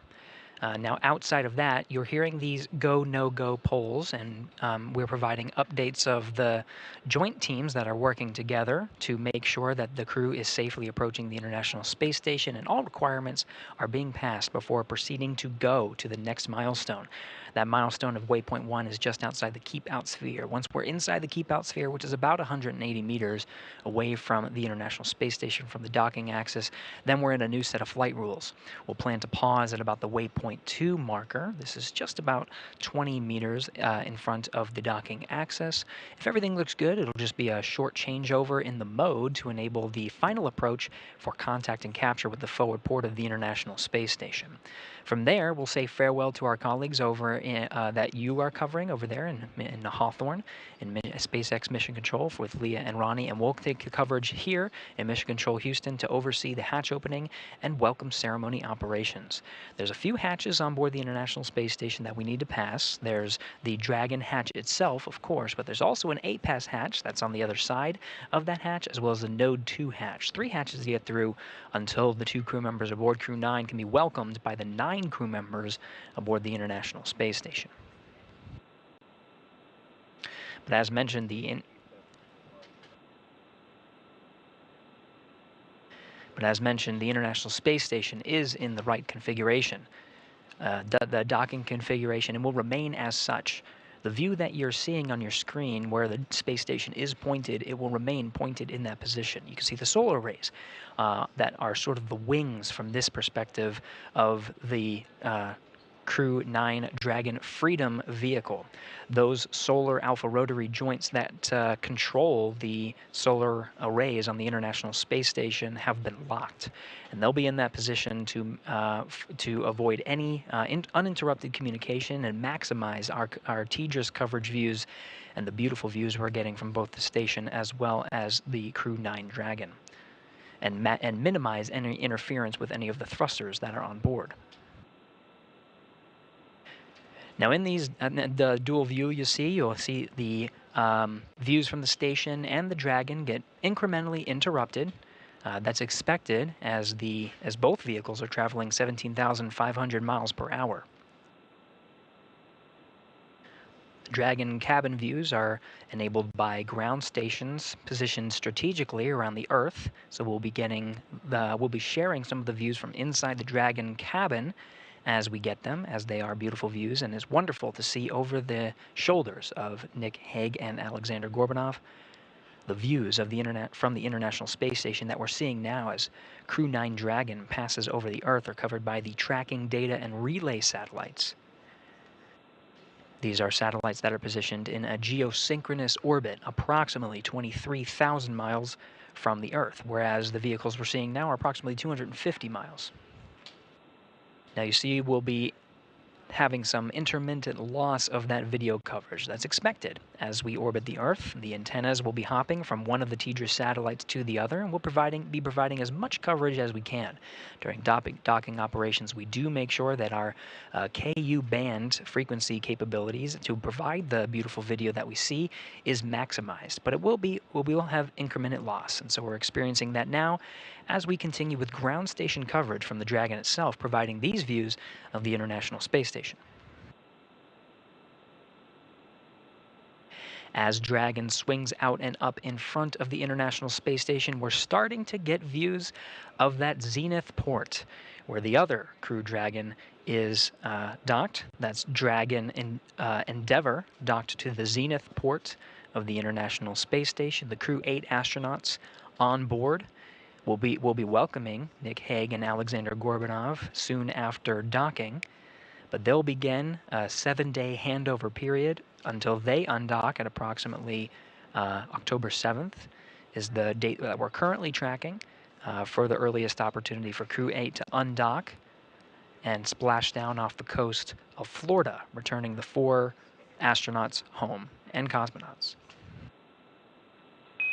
Freedom SpaceX on the big loop.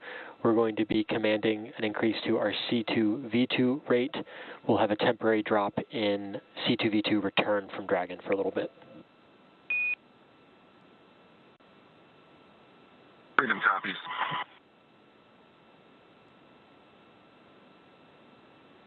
C2V2 is the common communication for visiting vehicles. The vehicles you're seeing now are not too far away, about 320 meters away from each other, just outside the keep-out sphere and swinging out and up in front of the station. Now, we talked about TDRS coverage and ground station coverage, but there is a link that allows the two vehicles to talk to one another. That's through a system called the Common Communication for Visiting Vehicles, C2V2. On board the International Space Station, NASA astronauts Matt Dominic and Mike Barrett are currently inside the cupola, getting some beautiful views of Dragon making its approach to the International Space Station, but they're also receiving data through this common communication link. Some of the data they're seeing of the range rate, and vehicle status and health are all being transmitted from the Dragon to the International Space Station.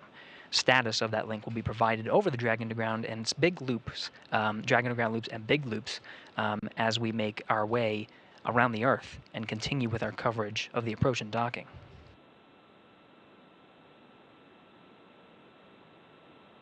We're now over the continental United States, about 260 statute miles over the northern continental United States, getting some great views as Dragon makes its way towards the docking axis station and Dragon, almost directly over the northern border of North Dakota.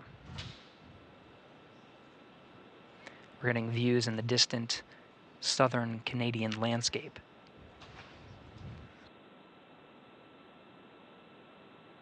You can see Dragon moving sort of up from this view. These views provided by the external cameras that are mounted on the outside of the International Space Station.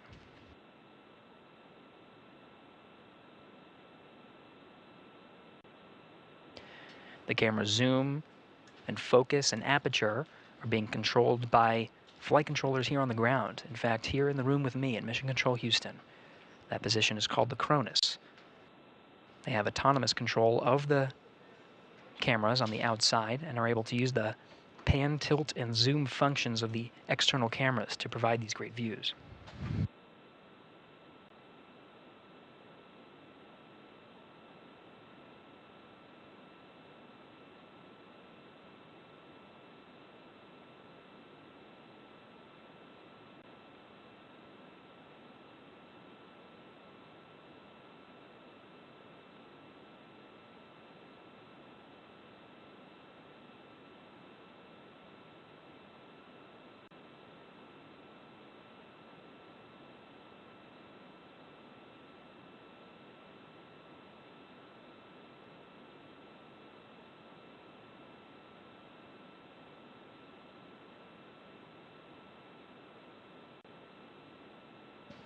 We're closing in on 4 p.m. Central Time, 2 p.m. over there in the Pacific Coast, continuing to track Dragon's approach to the International Space Station.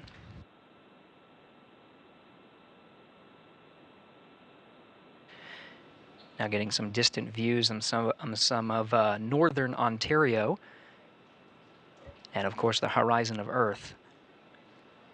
Now this view provided from the external cameras aboard station of Dragon with the nose cone open and the forward bulkhead facing the International Space Station. That provides the communication link, very strong link, and some of the forward bulkhead Dracos are now coming into view as Dragon becomes a little bit closer. We're just a little more than 300 meters from the station at this point. Now this slow trajectory is moving us up into what's called the docking axis. The docking axis is immediately in front of the space station today. We're heading towards the forwardmost port. Dragon Endeavour is currently docked to the Zenith port. This is the space-facing port. And Endeavour again will undock in approximately 7 days. This allows for a seamless handover of the Crew-9 crew and the Crew-8 crew before their departure. Endeavour is currently configured with extra seats for Butch Wilmore and Suni Williams, both NASA astronauts, who are scheduled to return aboard the Crew-9 Dragon, with those seats outfitted for emergency capabilities just in case. We're not going to be using them, though, because the Dragon and Freedom is well on its way to the International Space Station with those 2 empty seats. Upon Freedom SpaceX on the big loop, C2V2 transmit rate increase is complete, so we're back with good comms.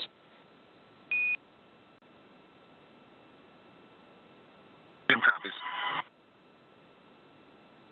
C2V2, again, that communications channel, that is a link between the Dragon and the International Space Station. Back to a nominal config.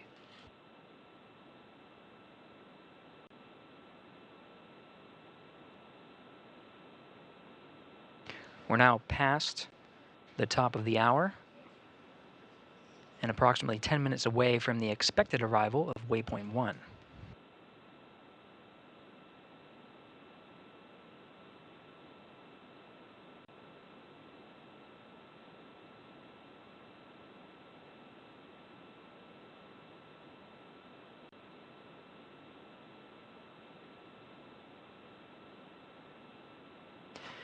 The views you're seeing from the International Space Station illuminating the capsule of Dragon Freedom there are covered by the setting sun, and whereas we approach an orbital nighttime. As the station and Dragon Freedom pass over the western border of Quebec, the terminator line that separates daytime from nighttime is over the Atlantic Ocean. It'll be just a few minutes until the expected sunset, and we'll lose some of the views that we have currently of Dragon Freedom. Now we're getting a flashing light from the center hatch of the exposed forward bulkhead, thanks to the open nose cone. But that blinking light is called a docking light. We'll be seeing those views.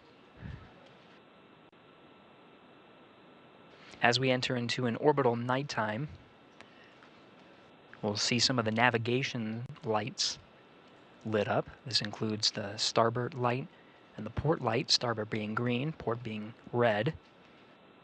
That will show the relative position and orientation and attitude of Dragon as it makes its approach to the station.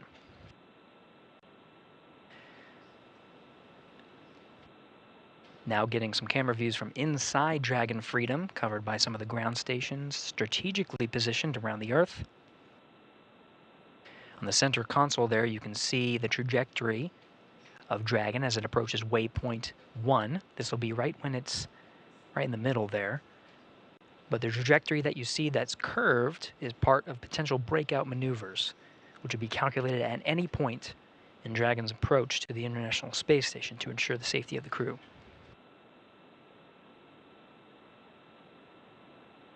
We have passed several go, no-go checkpoints, everything looking healthy aboard Dragon and station.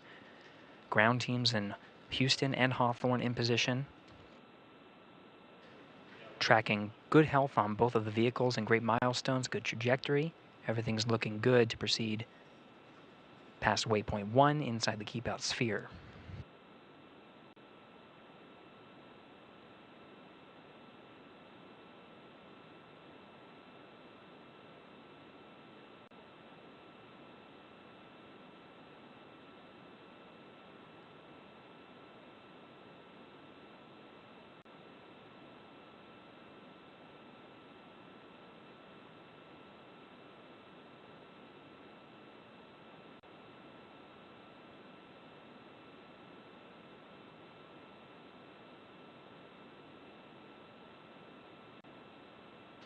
In the view on your right, we're starting to come up on a view of the International Space Station from the docking axis. Not quite there yet. We're expected to be there in about 6.5 minutes.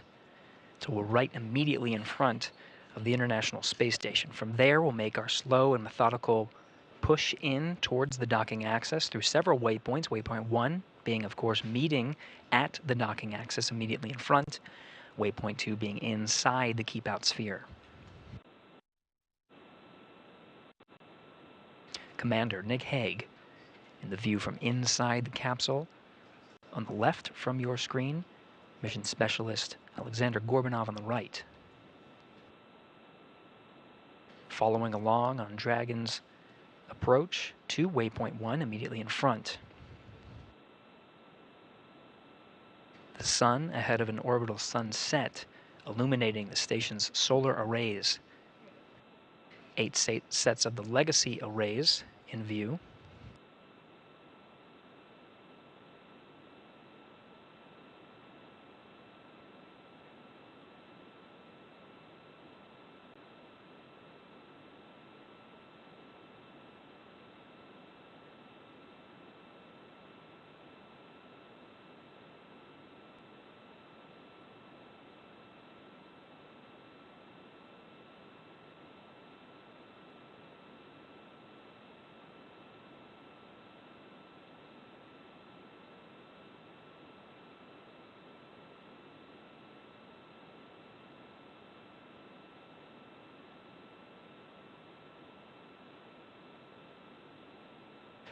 We're inside 5 minutes from the expected arrival of waypoint 1.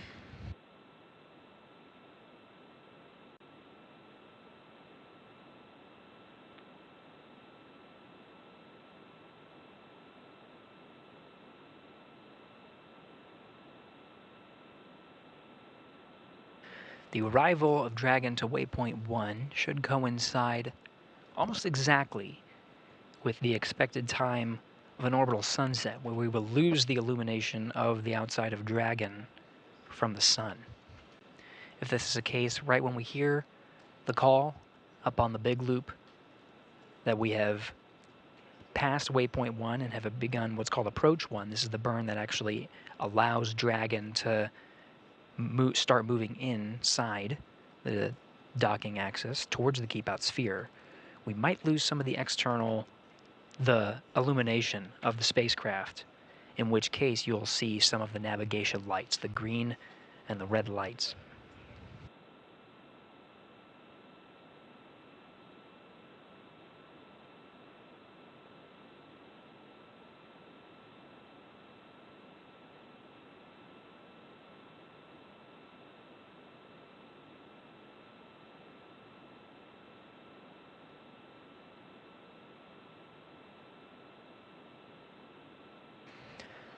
Sunrise is not expected until about 4:46 p.m. Central Time, 2:46 p.m. Eastern, in which case, if we proceed on the timeline as we are now, as expected, the expected docking time being just around 4:30, we will be docking during an orbital nighttime, which does meet the necessary lighting conditions for docking.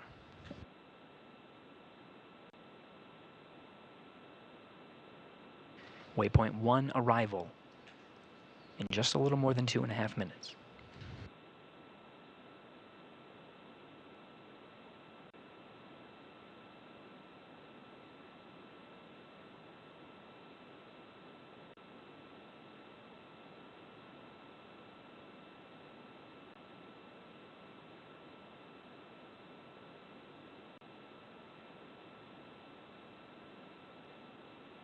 We're continuing to follow along in the journey of Commander Nick Hague, NASA astronaut, and mission specialist Alexander Gorbunov, Roscosmos cosmonaut, on their way to the International Space Station. From here, Freedom Mission Control SpaceX Houston. on the big loop.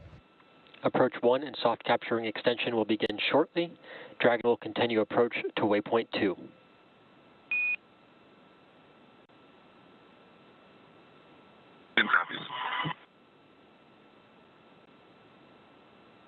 That call from the ground confirms that all teams are go to proceed past waypoint 1. There will be no stopping at the waypoint 1.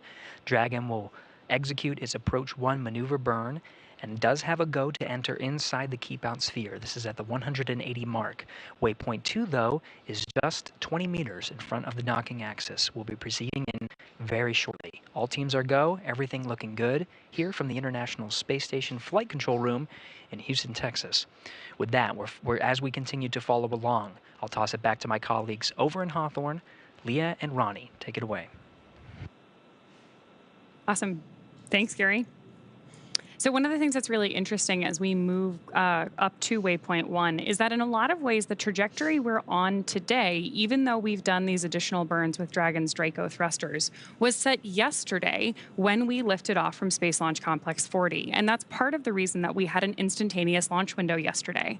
A lot of that is driven by this rendezvous point between Dragon and the International Space Station in orbit, so that we can perform all of these maneuvers moving from waypoint 1 to waypoint 2, coming up here shortly, exactly on time and through this careful, very methodical approach between all of the teams currently participating. Here at SpaceX Hawthorne, obviously our crew on board Dragon, the International Space Station, and Mission Control in Houston. We are still expecting initial contact between Dragon and the International Space Station at about 2:30 p.m. Pacific time or 5:30 p.m. Eastern time. And before reaching waypoint 1, which again is coming up here very shortly, mission operators conducted a go, no-go poll, which we just heard, to allow Dragon to begin its approach to waypoint 2.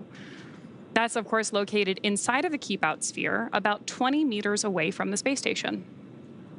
Yeah, so again, like you just said, Ronnie is standing by to arrive at waypoint 1. However, we did hear the call that we will not be stopping at waypoint 1 today. There's always the option there if we wanted to stop at waypoint 1, and that brings us up and in front of the International Space Station, puts us on the docking axis, meaning we are right in front of Node 2, which is our docking port today, also known as Harmony. We actually had a really cool view earlier when we had that shot from Dragon where you could see Crew-8's Dragon at the zenith or space-facing port of Harmony. So hopefully, as we get closer, we get that view back. But once we get to waypoint 1, like you mentioned, we will start moving into waypoint 2. And if you look on the left of your screen, you can see Dragon changing color just a little bit. That was an orbital, let's see, sunrise? That was the delayed view of an orbital sunset. So they are now in an orbital nighttime, flying about 260 statute miles over the Atlantic Ocean. They'll be crossing over Africa soon. And if you see all those little colorful dots on your screen, not the ones on Dragon, but all of those other little specks, that is due to radiation hits on the camera. So those are not colorful stars in the background. I wish they were. That'd be very cool.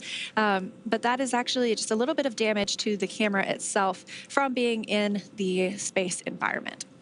Of course, the colorful dots on board Dragon are actually a pullover from the aviation industry being used to indicate the port and starboard sides of Dragon itself.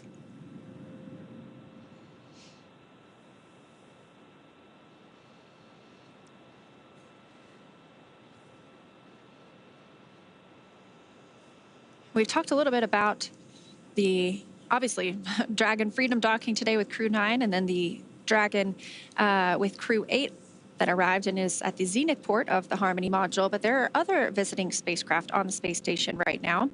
Those include the Soyuz MS-26 spacecraft, launched just a couple of weeks ago and brought up 3 additional crew members. They'll stay on board for about 6 months. We also have 2 Progress resupply spacecraft. Those are also from Roscosmos, Progress 88 and 89. Those are resupply spacecraft. So they come up with food, fuel, any materials or hardware for the crew living and working aboard. And then we also have Northrop Grumman's Cygnus 21, so their 21st flight to the International Space Station. That's another resupply spacecraft bringing up cargo and hardware. Getting views still of Dragon as it approaches the space station here on your screen. Fading a little bit as we head into that orbital nighttime. We have Houston Station on 2 on the big loop, 1.102, step 3. We are ready for docking.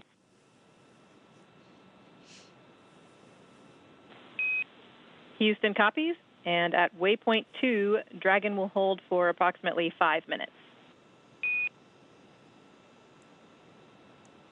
Station copies. In correction on previous call, we're in step 3, not step 2.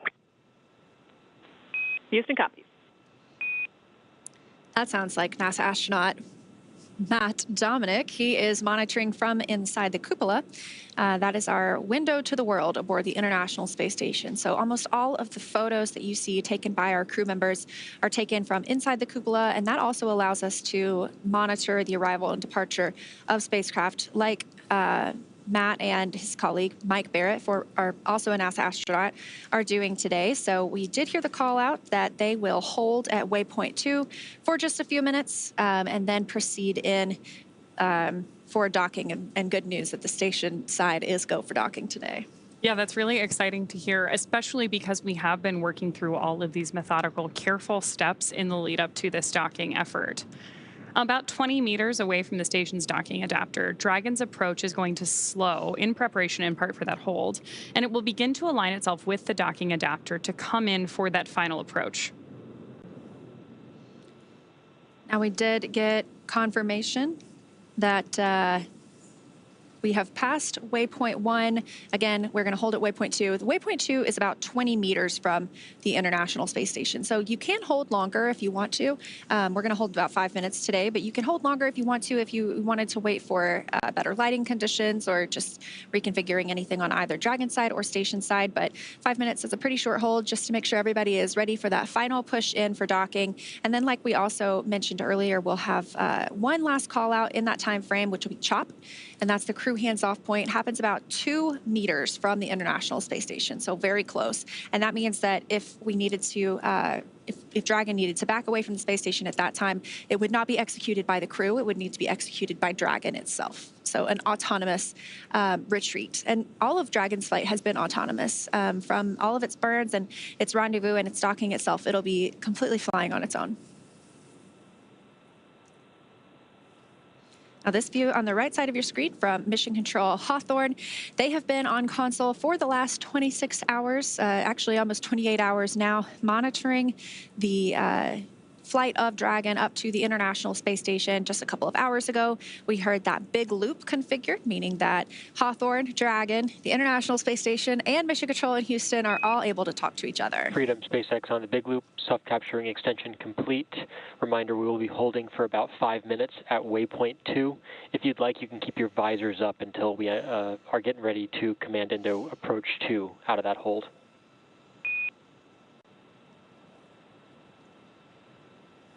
And Freedom copies, good self-dock running extension. We're going to hold at waypoint 2. We'll keep visors up until then. And just to let you know, we are, station's pretty dark in the center line camera, looking at thermal until we get in closer. SpaceX copies. Sounds good. And yeah, expected for the lighting conditions and eclipse now. Should brighten up in approach 2 on center line.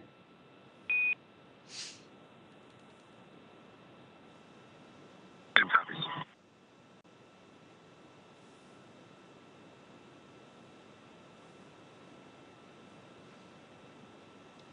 Good confirmation there from Mission Control that we obviously have our Crew-9 astronauts suited up and waiting to approach that waypoint 2. We also heard the call out from Mission Control there that the astronauts are welcome to leave their visors up. One of the things that's pretty cool about the IVA suits is that they are fully integrated and tailored to the astronaut who is wearing them. So the visor is one of the only mobile parts of the suit. Everything else is connected. The helmet, the gloves, the boots, everything is custom tailored to the astronaut wearing that IVA suit, including everything going on to their communications with the ground, the umbilical that actually mates from the thigh of the suit to the chair on board of the Dragon spacecraft. We did also hear that the soft capture ring is deployed. So there are sort of two phases to docking. There's soft capture, that's our initial contact for Dragon and the International Space Station. And then that ring will retract once we make that contact, and we'll start getting hard capture. That's when we get into those locks or those latches and hooks driving to provide a firm, secure connection from Dragon and the International Space Station. We'll also see some umbilical checks and connections as well, too.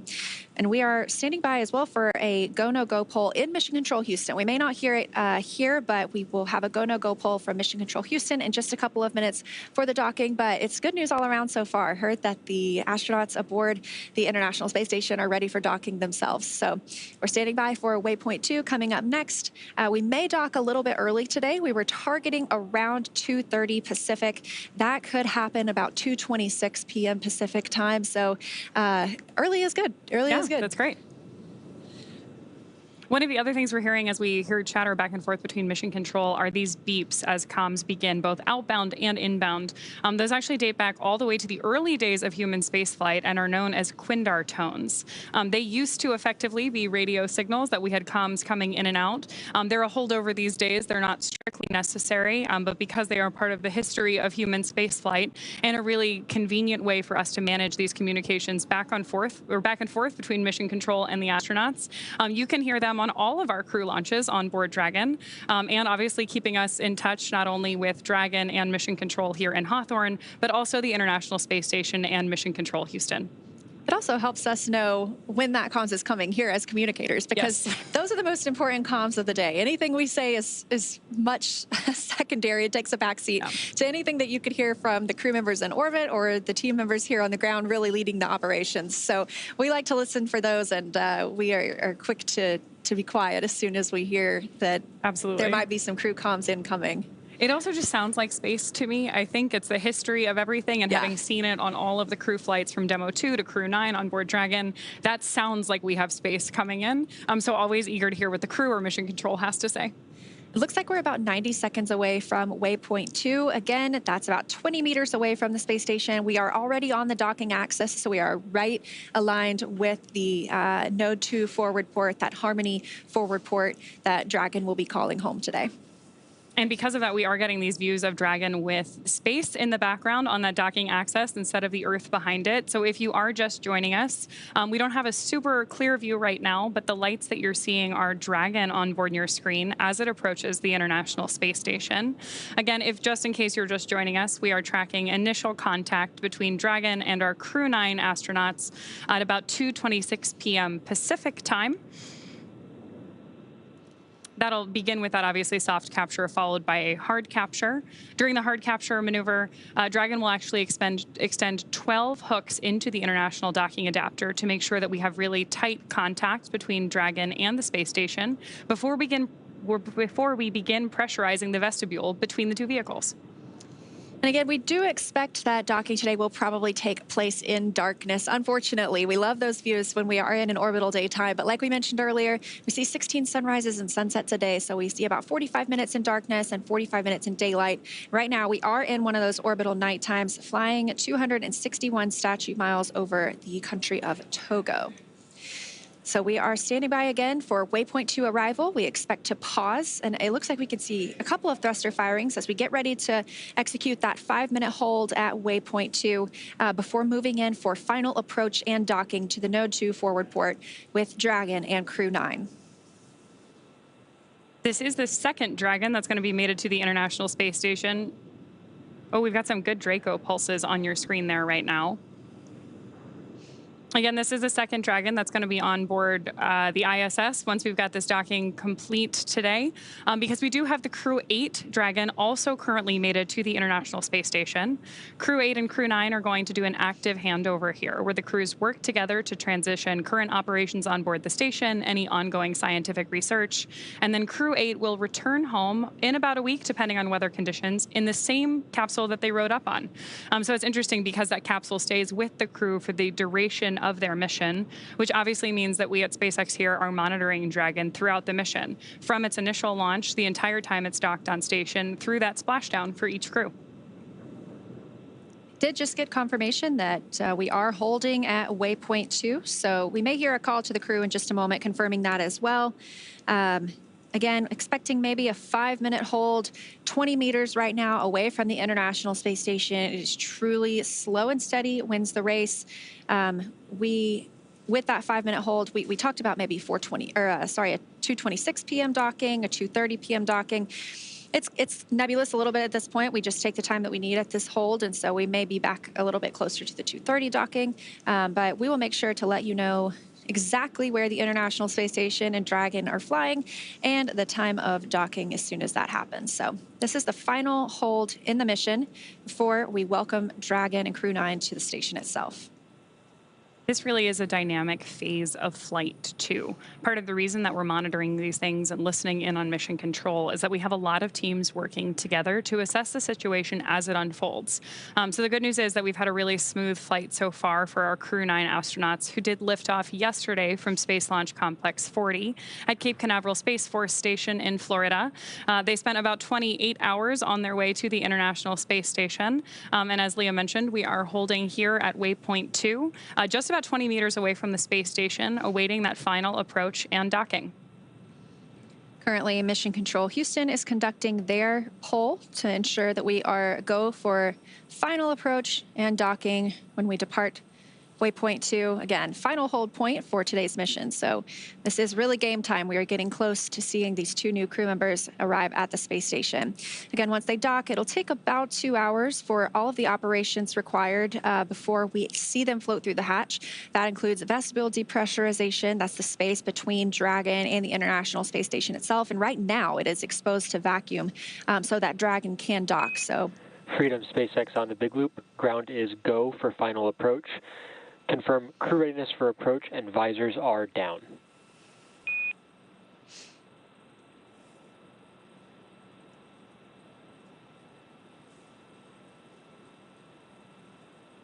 And SpaceX Freedom, visors down. We are go for docking.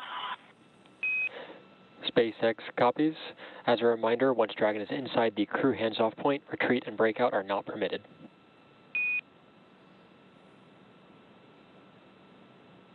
Copies.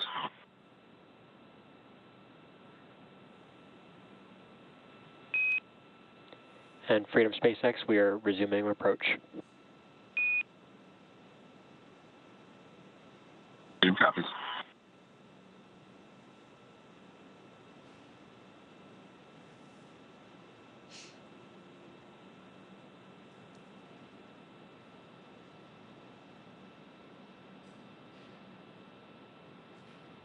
Awesome news there from Mission Control, and of course hearing our Crew-9 astronauts on board Dragon that we are go for docking. If you're watching closely, you're also seeing some great pulses from those Draco thrusters on board as Dragon approaches the ISS for that final docking maneuver.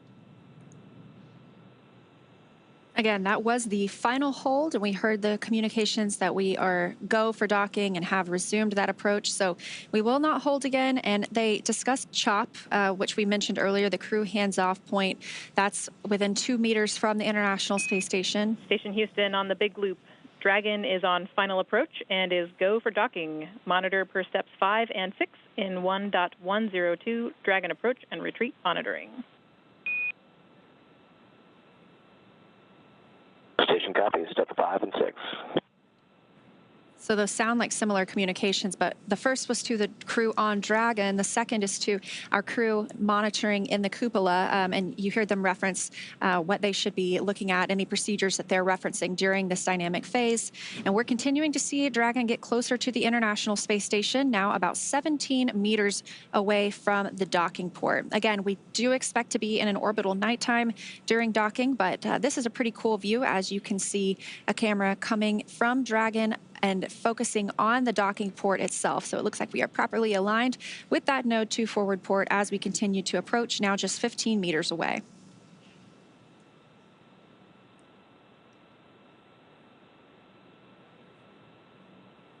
Seeing good real-time readouts on your screen there. Just in the upper right-hand corner, you can see our LiDAR geometry indicating how close we are to the International Space Station.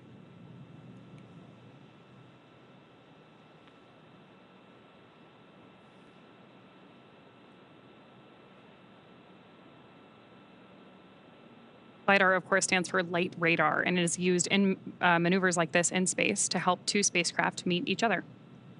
And that helps us to not need daylight when we are executing these maneuvers. So again, I mentioned this is happening in the dark. We can hold and wait for different lighting conditions if we needed to, but because we have this LiDAR technology, we're able to continue moving in. And like you mentioned, Ronnie, if you look in the top left, you can see we're now just about 10 meters away from the International Space Station. Oh, confirmation from the crew, 10 meters Copy, away. 10.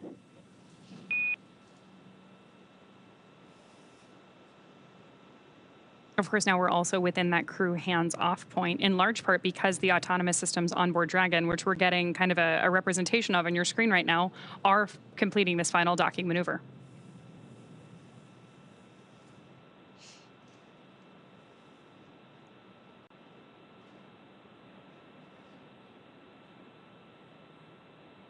Looks like just about 7.5 meters to go.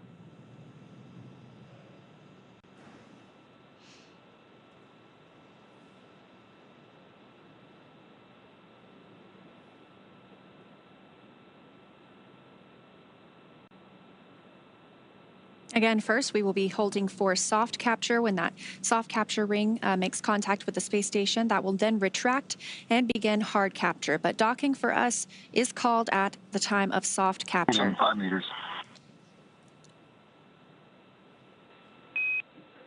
Copy, 5. Standing by for the arrival of Crew-9 to the International Space Station. We are also getting some pretty good views here of Dragon approaching station, even though we are in an orbital nighttime and it's pretty dark. That's exciting to see how close these spacecraft are to each other. Yeah, now just about 4 meters away. Standing by for the call for CHOP, crew hands-off point.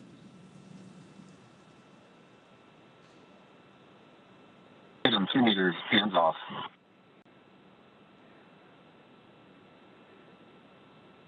Less than 2 meters away, standing by for docking. 1 meter.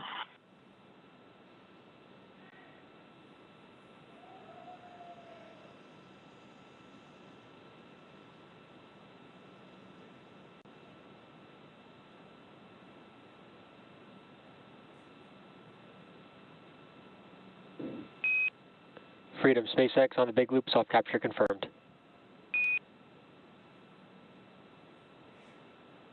Freedom, copy. Speed soft capture. Crew-9 has arrived to the International Space Station, docking confirmed at 4:30 p.m. Central Time, 5:30 p.m. Eastern Time over Botswana. Now, we still have a few steps to complete before Dragon is securely attached to the station, so we're going to go ahead and follow those along as well.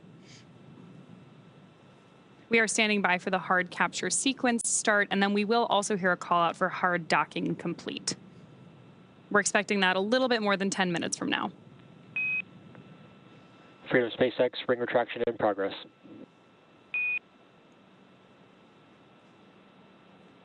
Freedom, copies. Retraction in progress. Again, they're referencing the soft capture ring that will slowly retract and bring Dragon closer to the International Space Station. We'll get into that hard capture sequence with the hooks and latches, providing us a hard docking, and that happens about 10 minutes after docking itself. Again, Crew-9 arriving at the International Space Station as the station and Dragon were flying about 265 statute miles over Botswana at 4:30 p.m. Central Time, 5:30 p.m. Eastern Time. Of course, those hard capture rings aren't the only thing that we're going to attach between Dragon and the space station. We also have a series of umbilicals and other systems that really help integrate Dragon to the space station once both vehicles are mated together. And this continues to be a I don't want to say slow, but a methodical process of bringing the crew on board the space station. So yes, we do consider them docked at this point. We are awaiting for that hard dock to be confirmed, but we will still have a couple of hours before we actually open the hatch and see the crew fly through. So NASA astronaut Jeanette Epps on the space station side is going to be prime. She's the lead for pressurizing the vestibule, that space between Dragon and the station hatch that will be opened and allow the crew members to fly through it and join their new home for the next 5 months. So we will stand by for that. that, but that does take a couple of hours, and then we will finally have 11 people aboard the International Space Station for about the next week. Has to be an exciting time to be on station. Obviously, at this point, everything we're doing, as you mentioned, is very methodical, and that's because we're still in a dynamic phase of flight before we have all 11 members of our crew together on board Expedition 72.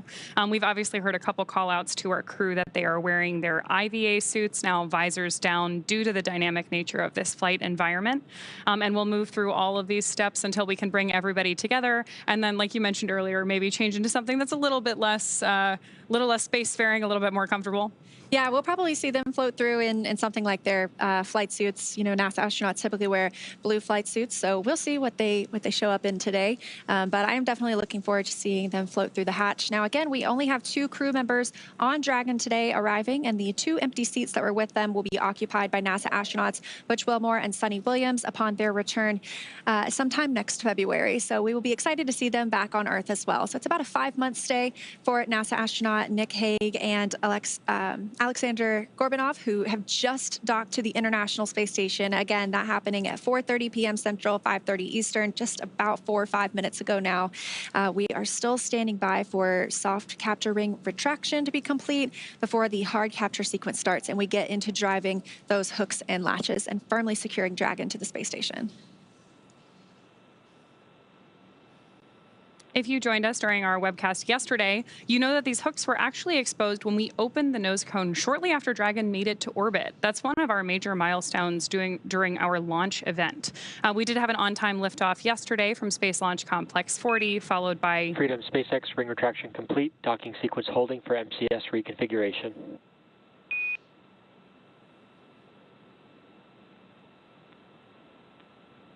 Copy, holding for MCS reconfig.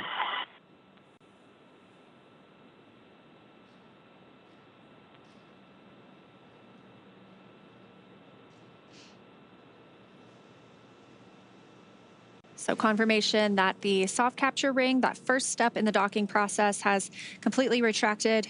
We will soon move into the hard capture process. Sounds like they're standing by for reconfiguration before doing so. But you can hear that the crew on Dragon are still speaking with the core here in Hawthorne, the crew operations resource engineer. So once they float into the hatch, though, they really become Expedition 72 crew members, not just Crew-9 crew members. And they will start communicating almost solely with the flight director the Capcom in Houston. That's the capsule communicator. Really serves the same role as what we have here in Hawthorne with the core. That's the single person in the room that communicates with the crew. That keeps all of the communications streamlined, so you don't have a ton of different voices at different consoles. Station Houston, on the big loop, MCS configured, proceeding with hook driving. Station copies. There's confirmation there that we are moving forward with that hard docking and that we're talking over the big loop. So as you mentioned earlier, right now we're all communicating each team with different key personnel to minimize the amount of crosstalk that we have, but everyone can hear each other. The big loop does include mission control here in SpaceX, mission control Houston, the Dragon spacecraft, and the International Space Station. And I can see that we do have those hooks starting to drive. There are 2 sets of 6, so we'll have 1 set of 6 that will listen to here is complete before they start driving the second set, and that really secures that Crew-9 has arrived at the space station. And we're getting good views of Crew-9 on your screen right now. Looking over their shoulders at their displays, obviously giving them information about their status as we continue to perform this hard capture sequence with the International Space Station. And they're able to monitor the entire flight all the way from launch yesterday, 10:17 a.m. Pacific, 1:17 p.m. Eastern, all the way through the docking process right now by watching those screens that you could see. It's 3 monitoring screens, or 3... It is 3 monitoring screens. Display screens, yeah, there you go. And so they have the opportunity to continue monitoring there. However, they do also have the ability to take over and manually command the spacecraft if they needed to. But we didn't see that on this flight. It was a pretty smooth ride uphill for Dragon all the way to docking at the space station. Again, about 7 minutes ago now. We are continuing to watch the hooks drive and secure us to the International Space Station. Looks like we should have just about 5 minutes until we have confirmation of that hard docking completion. Currently expecting that at about 2:43 p.m. Pacific time.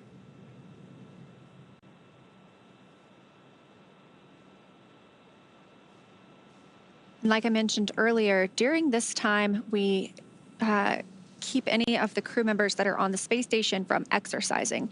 So any exercise that happens in space can impart loads on the spacecraft itself. So those might be very small, but this is a pretty specific sequence. We want to make sure all those hooks and latches go in the right place.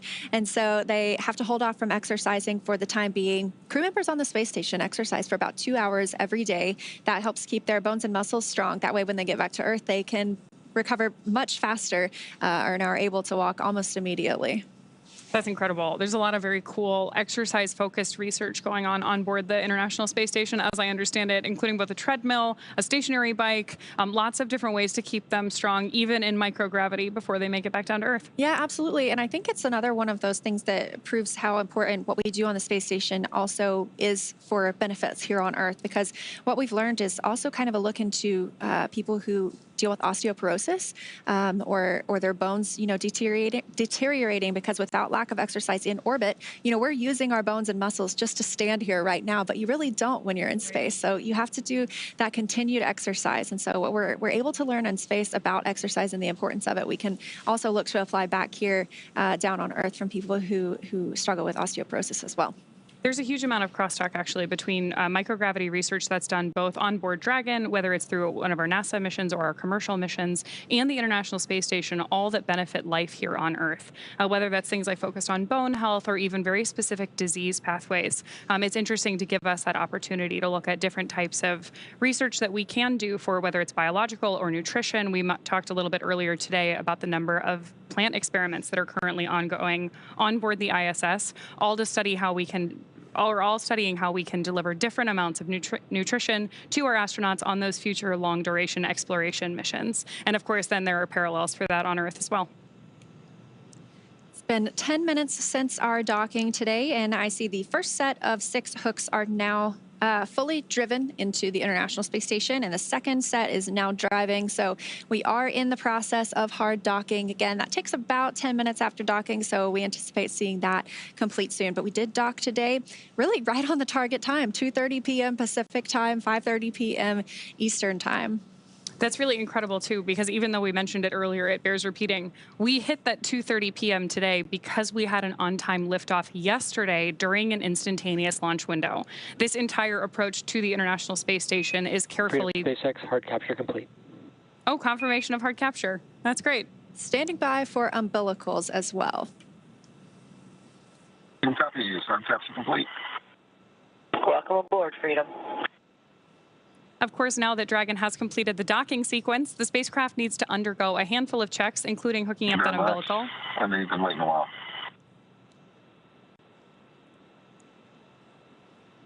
Just to see your smiling faces.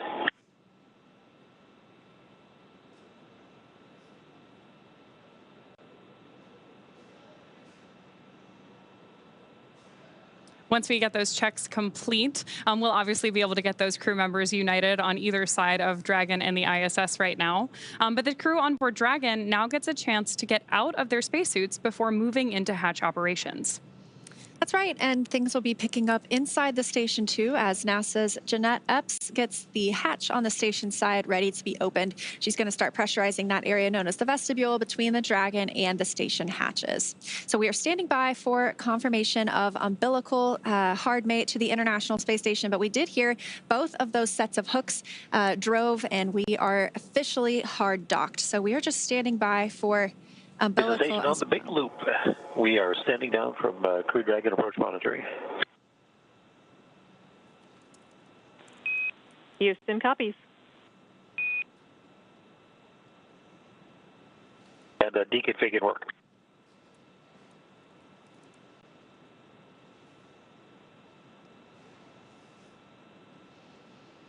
All right, again, we docked right on time. here at 4:30 p.m. Central Time, 5:30 p.m. Eastern Time, as Dragon and the International Space Station were flying over Botswana.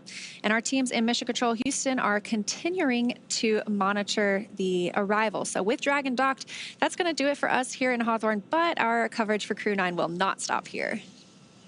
In a minute, we're going to toss it to Gary in Mission Control Houston to take us through that vestibule depressurization effort and hatch opening, when we'll see NASA astronaut Nick Hague and Roscosmos astronaut Alexander Gorbunov float into the International Space Station.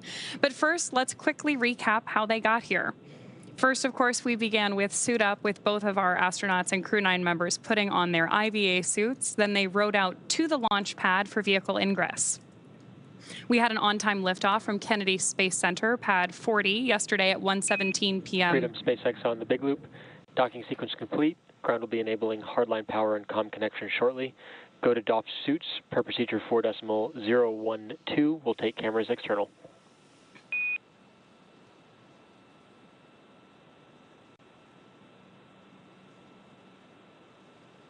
SpaceX Freedom copies. A little bit broken there, but you're putting in hardline comm. You gave us a go for suit doffing. Affirm, Nick. Docking sequence is complete. We are enabling hardline power and comm connections. And concur, yeah, you can go ahead and doff your suits in 4.012. I will take cameras external.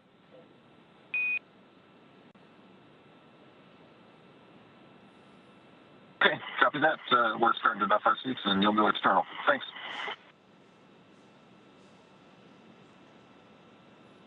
Confirmation from Mission Control there that we are go for suit doffing for our Crew-9 astronauts. Again, we are following up from a successful on-time launch yesterday from Space Launch Complex 40 at 1:17 p.m. Eastern. That was followed by a Stage 1 landing of our booster on landing zone 1. So that was a return to launch site landing, which we had great coverage of on our webcast, if you want to take a look at that. That, of course, was followed by Dragon separation into a nominal orbit to set our Crew-9 team on their 28-hour journey to the International Space Station. We saw 5 major burns on board Dragon, and then confirmed docking just a couple of minutes ago at 2:30 p.m. Pacific, 5:30 p.m. Eastern today, Sunday, September 29th. And now that Crew-9 has arrived, we're turning our focus and looking ahead to the return of Crew-8. They're going to be taking you, or will be taking you along, as they return home after their long-duration stay aboard the space station. We're still looking at the return dates. That involves especially weather at our splashdown location. So those will be announced on nasa.gov. Be sure to tune in as NASA and SpaceX bring you live coverage every step of their journey. You can also follow SpaceX and NASA on social media for real-time updates. Thanks again for watching. Go NASA, go SpaceX, and go Crew-9 and Crew-8. And for those of you watching on X, please head over to NASA Plus to follow the coverage live. Really appreciate you being with us here in Hawthorne today, Leah. It's always good to have NASA on site. And of course, thank you all for tuning in to follow our coverage today. It's a great day for spaceflight, so I'm going to turn it over to my colleague Gary Jordan at NASA's Johnson Space Center in Houston to continue sharing the mission as the crew prepares to board their home for the next 5 months. That's the International Space Station. Thank you.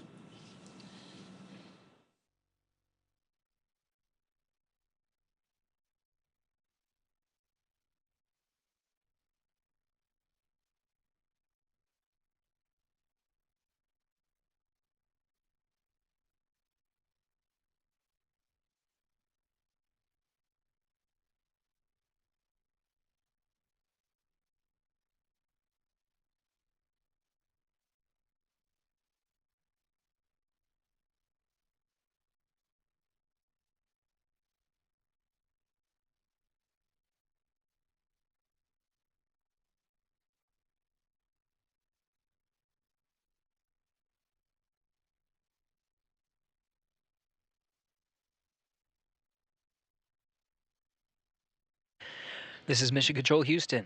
Thanks to our colleagues over at SpaceX. Houston Dragon, sound check on the cabin mic. Dragon, Houston has you loud and clear. How me?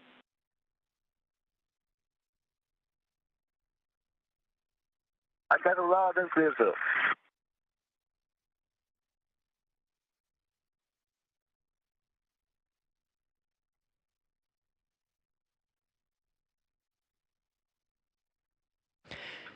SpaceX Freedom. With that, I'm going to detach, and Alex and I will be both away from the displays, doffing suits, and working on getting ready to open that hatch. All right, SpaceX copies that, Nick. For awareness, we're going to continue with our docking procedures, and upcoming will be vestibule pressurization. Recommend you also, following suit doffing, you step into 4.400 for docked cabin configuration. I'll keep you up to date when we do start vestibule press, but you can monitor vestibule pressurization and leak checks in section 4 of 4.400. How copy? Copy all. You guys are going to start with vestibule pressurization here shortly. We're going to also step into the arrival config procedure, and we'll just run those in parallel with suit doffing. All right, that's a good read back, Nick. And just let us know when you're done with suit doffing and if we are allowed to come back on board with cameras at any point in this docking sequence. Yep, will do. Thank you. This is Mission Control Houston, continuing our commentary after the docking of Crew-9 Dragon Freedom to the International Space Station. Nick Hague and Alexander Gorbunov, Hague of NASA, Gorbunov of Roscosmos, both docked to the International Space Station right on time, 4:30 p.m. Central Time, 2:30 p.m. Pacific. At the time, this station was flying 265 statute miles over Botswana. The crew on board Freedom now is going through the remaining procedures to get ready for hatch opening. Through the entire docking sequence, since docking is considered a dynamic event, as an extra set of precautions, the crew wears their launch and entry suits through the dynamic phase of flight of docking. The suits are protective measure just in case of any pressure loss in the cabin throughout the entire sequence. Station Houston on the big loop for pressurization and ingress part 1.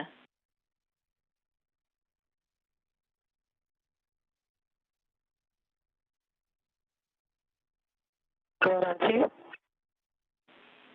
Jeanette, you and Mike are go in step 1.1 of 2.102. Before you begin, we would ask that you please power on the Node 2 camera 1. Copy and work.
This is Mission Control Houston. We're covering the hatch opening operations after a successful docking at 4:30 p.m. Central Time. Crew-9 arrived aboard the International Space Station. Now it's just a matter of getting the hatches open to welcome the crew aboard the orbiting complex. Sequence of events happening on both ends of the hatches. On the Dragon Freedom side, NASA astronaut Nick Hague and Roscosmos cosmonaut Alexander Gorbunov are going through a series of sequences and steps to doff or take off their suits they used and wore as a protective measure through this dynamic phase of flight of docking. After taking off their suits, they'll also undergo a number of steps led by the core over in the Hawthorne Mission Control and SpaceX Mission Control in Hawthorne, California. The core there will be relaying steps up to the crew. We may hear those steps on the big loop.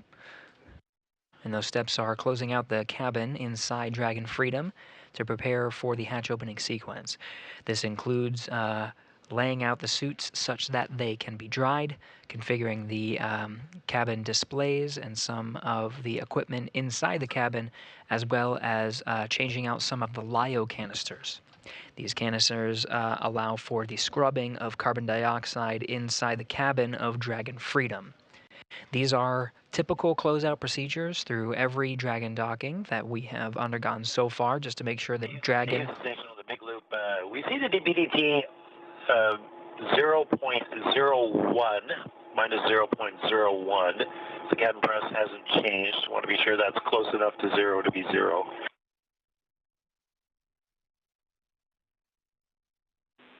We concur. That is close enough to zero to be zero. I will quote you on that. Thank you. Capcom Tess Caswell here in Mission Control Houston. That's the voice you heard, talking with NASA astronaut Matt Dominic aboard the International Space Station. It takes a team to open up the hatches, and we do have quite a crew on board. Jeanette Epps, NASA astronaut, as well as NASA astronaut Mike Barrett, working with Dominic, will all be working on the hatch opening procedures. Butch Wilmore, ahead of our coverage today, did set up the Rendezvous operations panel that allowed for telemetry to be received by the crew on board the International Space Station and monitor Dragon's approach to the station. Now moving past the monitoring operations after the docking sequence is complete, the crew is focused on hatch opening operations. Now these hatch opening operations can take some time. The docking port on the forward end of the International Space Station with the International Docking Adapter before Crew-9's arrival has been exposed to vacuum, including the sun and the sun shining directly on the docking interface, as well as shade and orbital nighttime. These can introduce some significant temperature swings inside the docking ring or inside the International Docking Adapter. So upon docking, whenever the... Station on the big loop, node 2 forward hatch is open. We copy, Mike. And when you get there, you are go in step 2.2.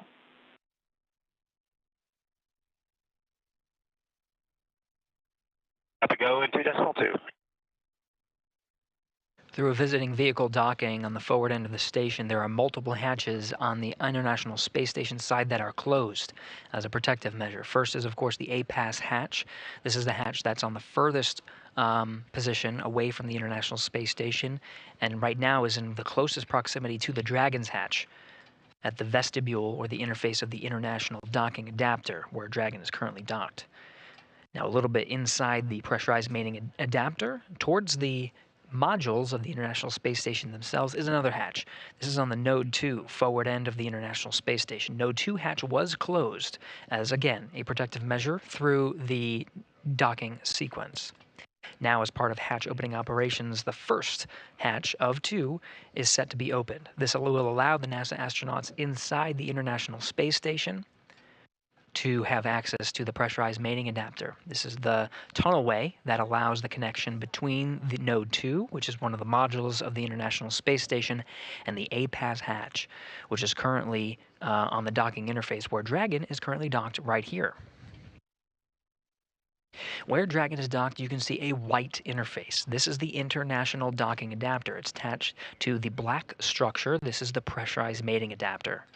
With the Node 2 forward hatch opened, the International Space Station crew is right now inside the pressurized mating adapter, setting up to configure for entrance through that pressurized mating adapter and welcoming the Crew-9 crew.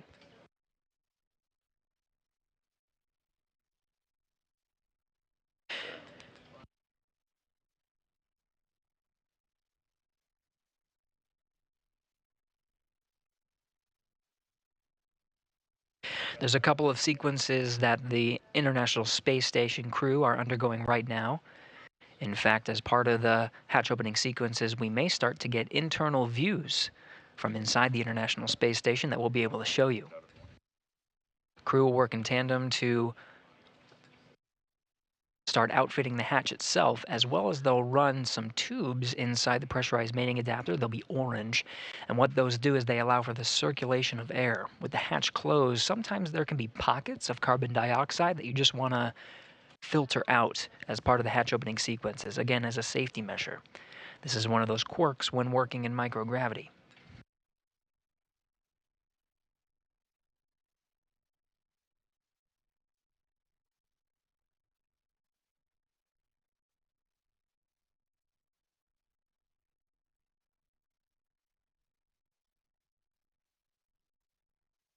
Now getting views from inside the International Space Station, you can see the crew now working together to open up the APAS hatch. The view you're looking at is from the Node 2 Harmony module, looking inside the pressurized mating adapter. This is NASA astronaut Jeanette Epps, one of the NASA astronauts assigned with the hatch opening operations. Station of the big loop as step 2.4 APAS equalization valve closed at 2158. Houston copies 2158.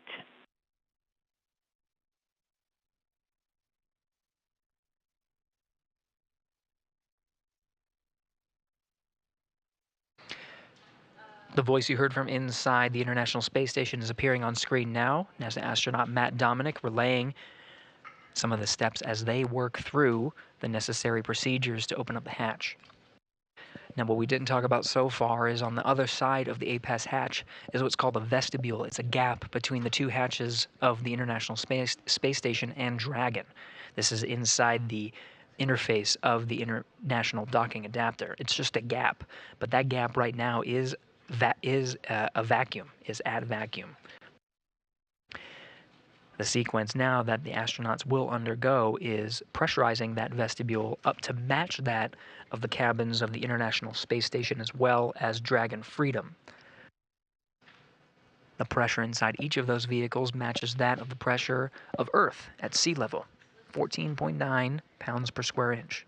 Appearing on the left side of your screen, another NASA astronaut, Butch Wilmore, who again, earlier today helped out with setting up the rendezvous and monitoring tools needed for Matt Dominic and Mike Barrett today to monitor Crew-9's approach and docking to the International Space Station.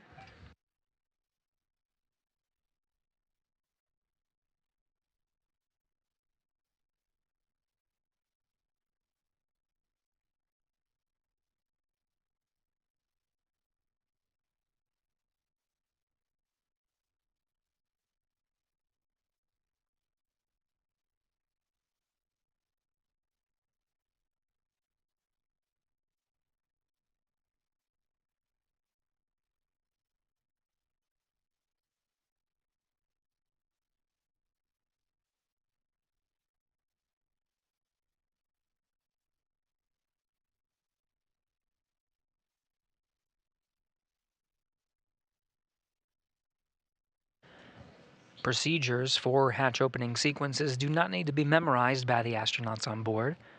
They do have reference material. NASA astronaut Jeanette Epps holding a tablet and referencing some of the step-by-step sequences that need to be followed to ensure a safe pressurization of the vestibule and the hatch opening sequence needed to welcome the Crew-9 astronaut and cosmonaut aboard the International Space Station.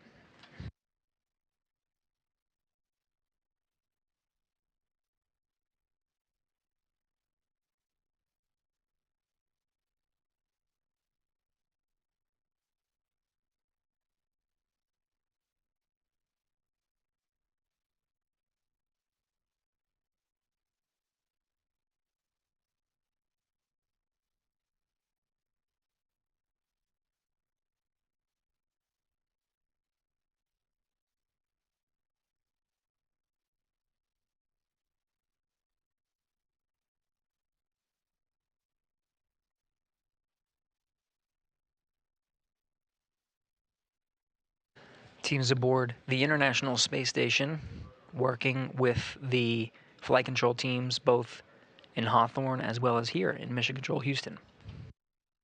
Through a docking sequence, the attitude control of the International Space Station itself is changed at various increments and spots through the docking sequence.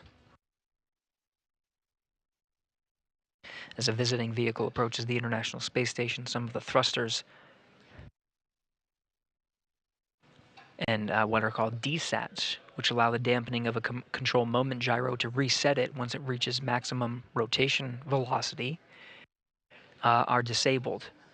And prior to a hard dock, the station is on control moment gyros only. The Attitude Determination Control Officer here in Mission Control Houston is reconfiguring the station's attitude control such that some of the attitude control assets are being re-enabled, including some of the desats and thrusters.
Dragon Freedom and the International Space Station flying together over the Earth.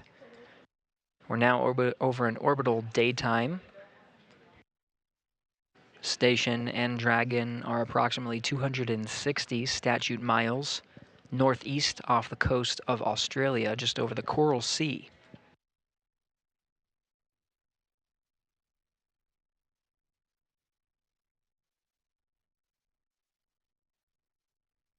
We're a little more than 30 minutes after the docking of Dragon Freedom to the International Space Station. That docking again occurred at 4:30 p.m. Central Time, 2:30 p.m. East, 2:30 p.m. Pacific, 5:30 p.m. Eastern. Again, all the teams are working on the hatch opening operations. Commander Nick Hague and Mission Specialist Alexander Gorbunov inside Dragon, the view of which you can see right here,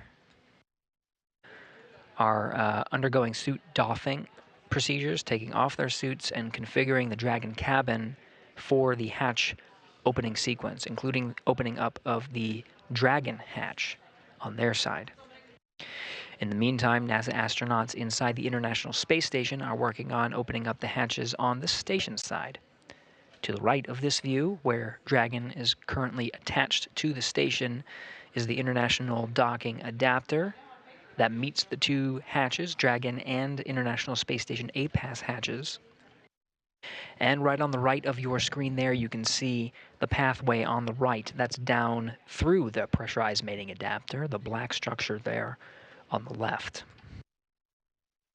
You can sort of make it out, but on the towards the very back end of the pressurized mating adapter is a hatch. That's the one they're going to be working on opening.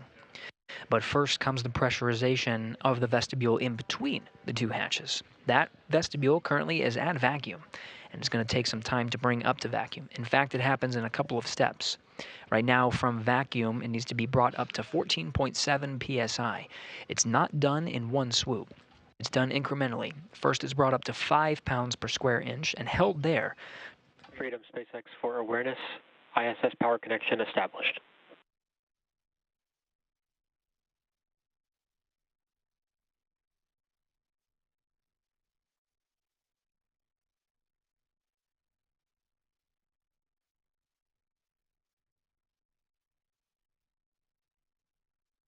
As part of the docking sequence, the very last step prior to the docking sequence being completed is the deployment of an umbilical from the Dragon to the International Space Station. That umbilical connects the Dragon to pull from the power and connect the data through a hard wire in between the International Space Station and the Dragon Freedom. Dragon, until that point, has been operating its power off of the batteries on board as well as the solar arrays that are on the trunk, very apparent on the black section of the unpressurized trunk from the external view of the Dragon. Those have been providing power up until this moment, where we just confirmed through that big loop that the umbilical that connects the Dragon and International Space Station and allows Dragon to pull from the International Space Station's power, that's been completed and is in work. Dragon now on the International Space Station power, no longer needing to rely on the batteries and solar arrays.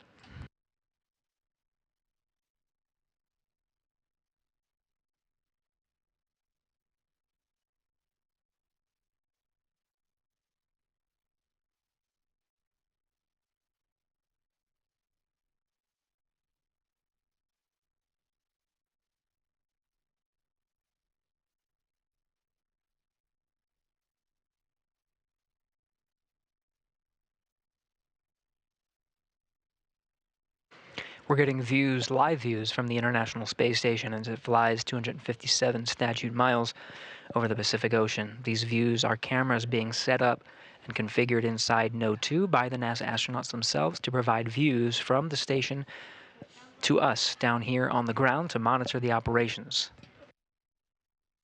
Of course, aside from opening up the hatches, will be a welcoming ceremony. We'll see the smiling faces of Nick Hague and Alexander Gorbunov enter into the International Space Station and be welcomed. Freedom for a status.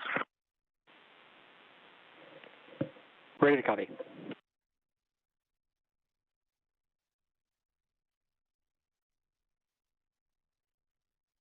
Yeah, we started the 1 hour timer for the suit drying 8 minutes ago, and I am ready in section 3 with an inventory when you're ready to copy. Okay, 1 hour timer 8 minutes ago, so we'll be looking for that in about 50 minutes to complete suit drying, and I'm ready to copy inventory.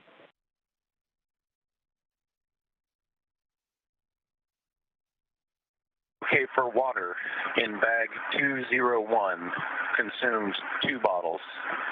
In 202, consumed all 5 bottles. In 204, consumed 5 bottles. All 5 bottles.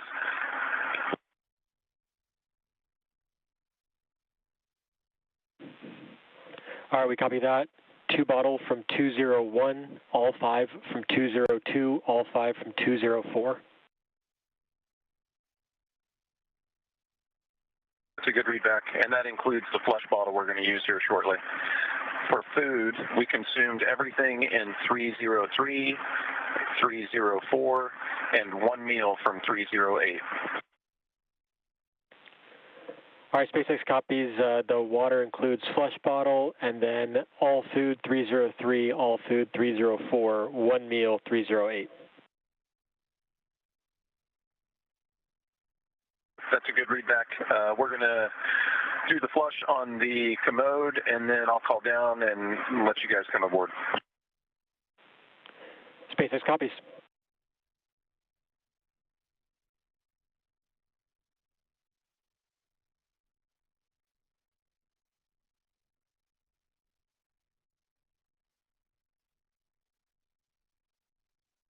That report comes from Commander Nick Hague aboard Dragon Freedom. Dragon outfitted with the necessary consumables between 2 crew members. Those consumables are tracked and reported to ground teams, so the amount of food and water on board is known for the ride both uphill and downhill. The teams want to make sure that the astronauts have what they need, both for nominal situations and situations in which additional orbits may be necessary for a returning crew to Earth. That is carefully tracked by the ground teams in order to make sure the astronauts have what they need.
Station and Dragon Houston on the big loop. For awareness, we are configuring Dragon for hardline audio.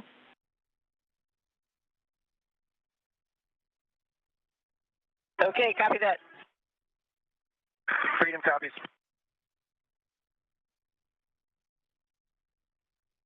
Now again, there is an umbilical that connects Dragon Freedom to the International Space Station. We did talk about the power.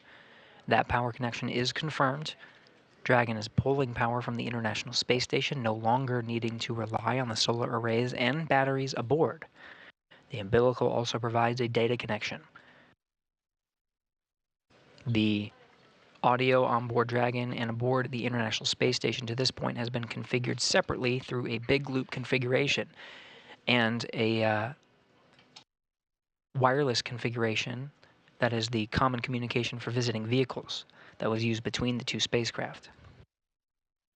Teams are now working to use the hardline data path that's enabled by the umbilical connecting Dragon to the International Space Station. Comm checks on the hardline may be coming after that hardline is established. In the meantime, we continue to wait. Hatch opening operations are a game of patience. The vestibule again has been exposed to vacuum and the extreme thermal conditions of space, while the sun shines on it and is in a vacuum condition. The pressurization cannot proceed forward until some of those thermal conditions, which can introduce fluctuations into a reading of a pressure as it is brought up to the pressure of the International Space Station, they can fluctuate and provide a false reading of a leak. To counteract this, the teams simply wait.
Freedom, Houston, voice check on hardline comm.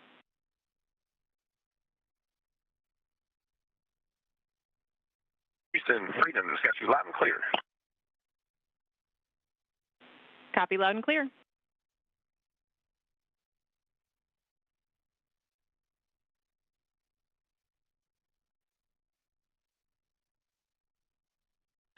With that, the International Space Station Capcom Test Caswell has tested the hardline configuration enabled through that umbilical that connects Dragon Freedom to the International Space Station to the crew inside Freedom. Still on the big loop, although it's reconfigured for hardline communications, that's been successfully established. Station Houston on 2 for the leak check. Heads up, we're expecting about another 5 minutes. Hey, copy another 5.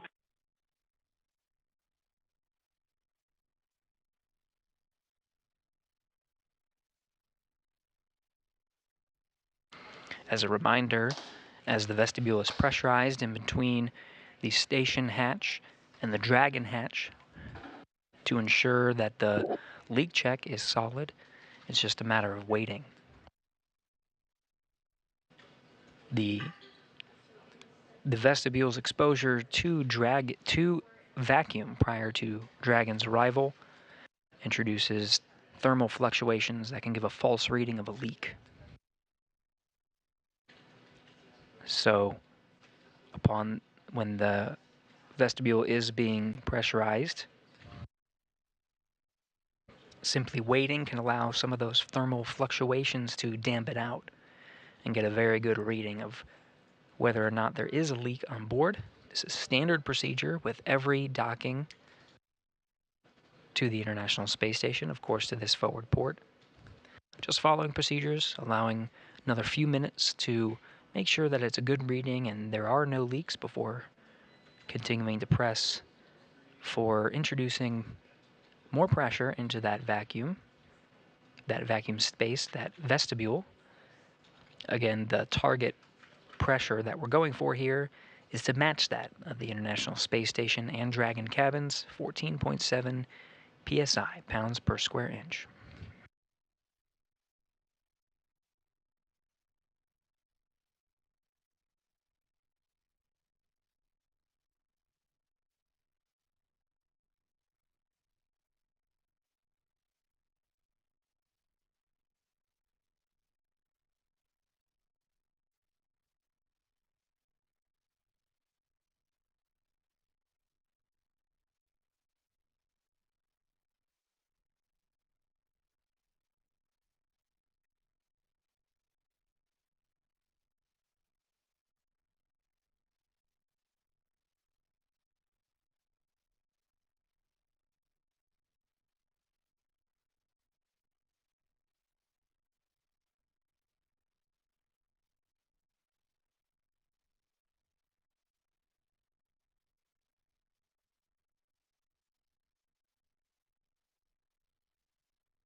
Station Houston on 2 for the leak check.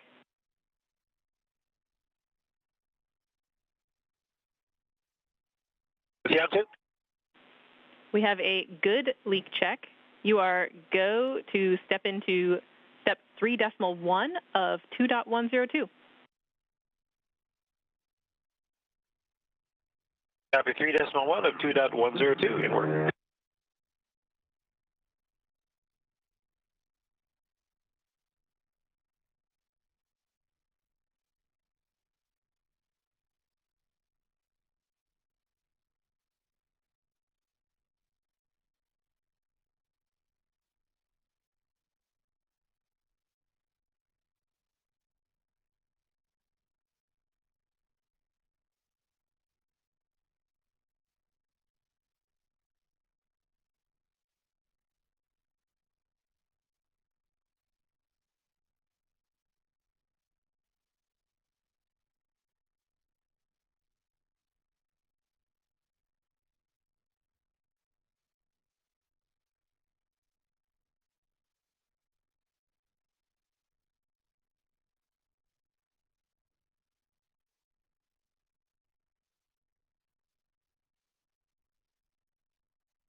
This is Mission Control Houston.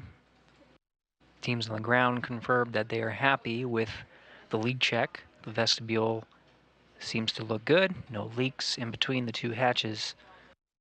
So the procedures that were referenced by the Capcom here in Mission Control Houston, that's Tess Caswell, the voice that you're hearing on the ground, are the steps needed to proceed with pressurizing the vestibule and turning the necessary valves and preparing the hatch for opening.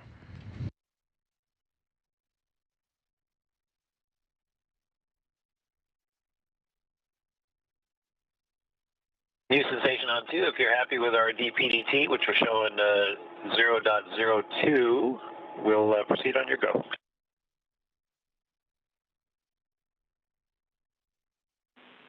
Station Houston, we concur. You are go in 3.2. Going 3.2 in order.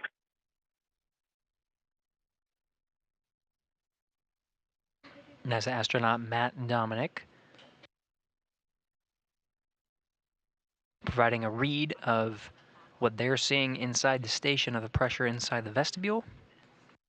It's supposed to be pretty close to zero.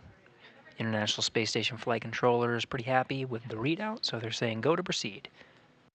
Again, this will be an incremental process to pressurize the vestibule in between Dragon and station.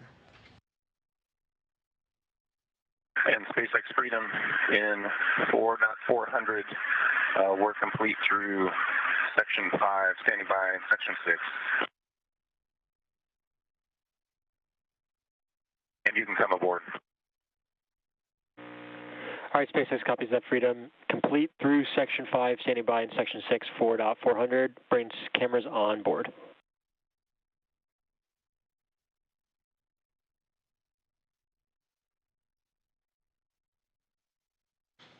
As the crew on board the International Space Station works through the steps to pressurize the vestibule in between the two hatches, the crew inside Dragon Freedom working on their closeout procedures and relaying to the flight control teams. And Station on 2 for 3.3, GMT is 2229.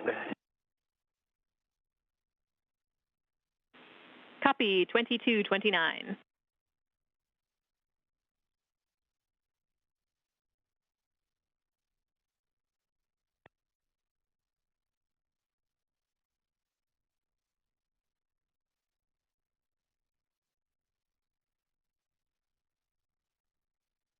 Right now we're in a expected handover period in between our coverage on the tracking and data relay satellites that provide video and audio communication from the station. We're expected to regain space-to-ground audio communication shortly, video from station shortly after that. It's the teams here in Mission Control Houston that are walking the astronauts aboard the International Space Station through the steps of opening up the hatch and, of course, pressurizing the vestibule. The team here is led by Argo Flight, that is Marcos Flores, the flight director for this shift of Crew-9's docking and welcome into the International Space Station. You can see there at the bottom of your screen, flight director leading the teams here in Mission Control Houston. Tess Caswell, to his right, is the voice from Mission Control. That position is called Capcom and relays the steps and communicates with the crew aboard the International Space Station and will be the sole voice from here in Mission Control Houston, communicating with the crew aboard.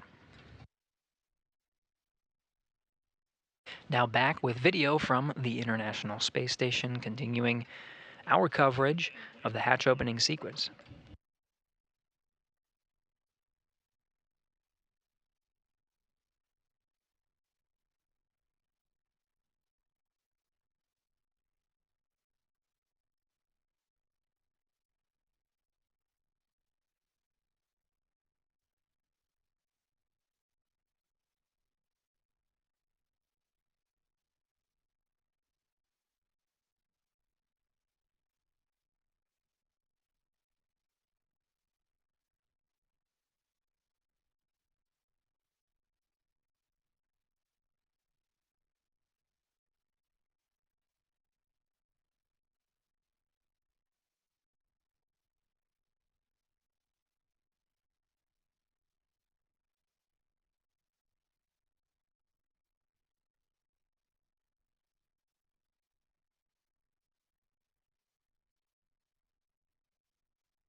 With the crew of Crew-9 enabling onboard video, we now have views from inside the cabin after docking. This is inside Dragon Freedom Live right now. NASA astronaut Nick Hague at the top of the screen.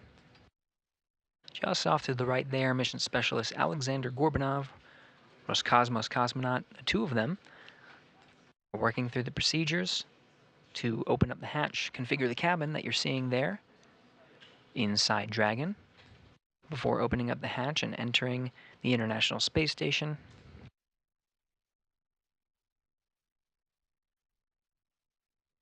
You see the suits that they wore for launch as well as docking are in the seated positions. Right now they're in a configuration such that they can be dried in between use. Aside from the next dynamic operation, which will be undocking for the Crew-9 crew, they may perform a series of tests with the suits, but otherwise their mission now will be converted from Crew-9, the transit from Earth to the International Space Station, to join the mission of Expedition 72, which is continued science, research, and discovery aboard the International Space Station.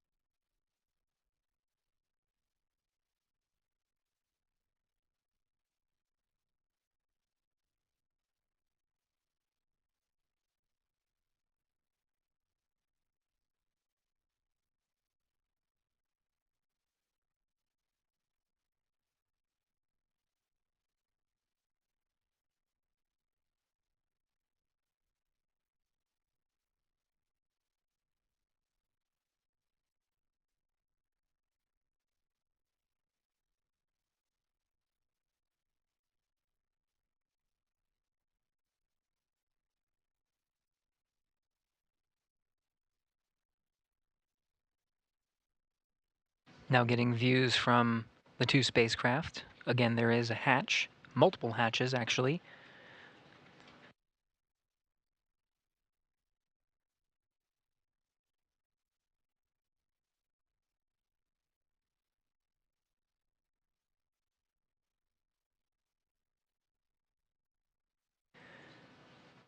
We are seeing that the A-Pass hatch is open on the International Space Station side.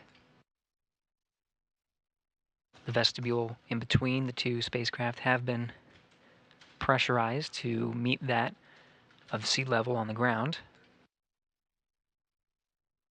The position where Hague and Gorbunov currently are very close to the Dragon hatch. Now with the A-Pass hatch opened, some of the flashes you were seeing from inside the pressurized mating adapter or cameras and the flashes of the cameras to inspect the hatch, make sure there's no foreign object debris, just a safety measure and precaution to make sure that nothing is in the way. That will be documented and relayed to the ground for inspection, make sure everything's good. Some of the many steps of these hatch opening procedures that we've been referencing.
This is Mission Control Houston following along. Again, the APAS hatch is open. This is the last hatch on the International Space Station side. There's one more hatch to go, and that's on the Dragon side.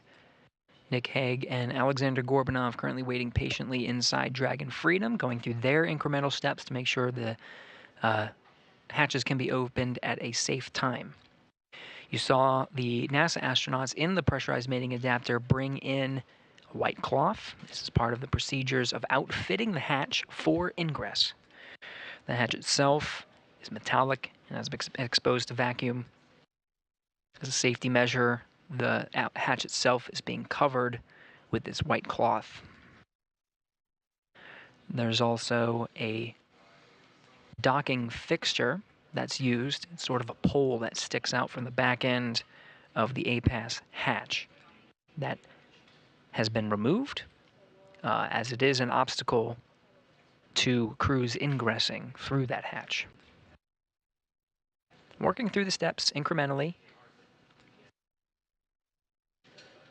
The crew seems to be on the timeline right now, so we're expecting the hatch opening to happen within the next 30 minutes or so of Dragon. Right now we're looking at a gap in our video coverage from the station. Hoping to beat that gap so we can see some of the crew members enter. But we will be providing continuous coverage through that hatch opening and when the crew are formally welcomed on board the International Space Station. There will be a formal ceremony. In this shot that you're seeing right now, you can actually see the bell, ceremonial bell, which will be rung upon the ingress of the 2 crew members on board Dragon Freedom, welcoming them and joining Expedition 72, rounding out 11 members of 72.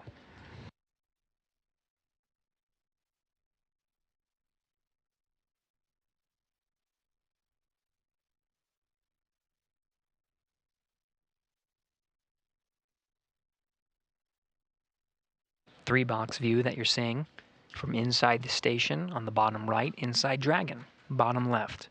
Again, NASA astronaut Nick Hague on the top right corner of the screen. From that Dragon cabin view, Gorbunov you see behind some of the seats on the view from the bottom left. And we are seeing Dragon illuminated by the sun a little bit until an orbital sunset. As expected just minutes from now, the views on the outside of station will become a little darker as the station and Dragon pass 260 statute miles over the northern Atlantic Ocean.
More Expedition 72 crew members starting to come into view.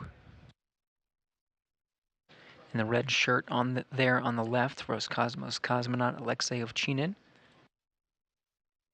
former crewmate of Nick Hague. On his Soyuz flight to the International Space Station, they rode together aboard a Soyuz to the International Space Station and joined for their expedition before returning, now reunited in space.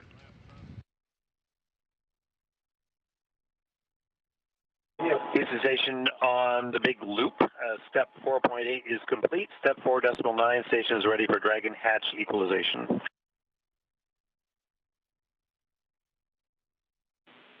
We copy, Mike. We are not quite ready on our side. We'll let you know when we are. Holding at 4.9. Mike Barrett relaying that the crew is ready for hatch equalization, doing a few things on the ground. SpaceX Freedom on the big loop. Crew's holding in 4.9. We're ready for the hatch to come open.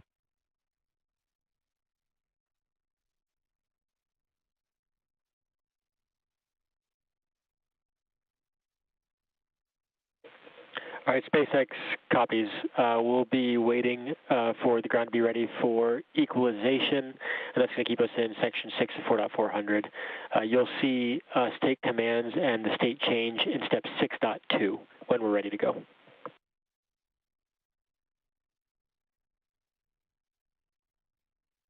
And copy that. And just a question on estimate on how long that'll take. We're coming up on our hour of drying time.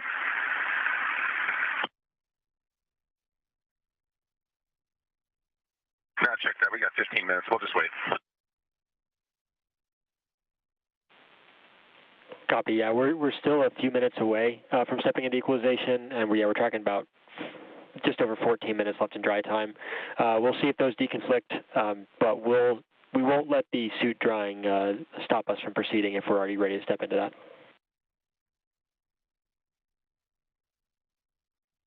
Okay, copy all.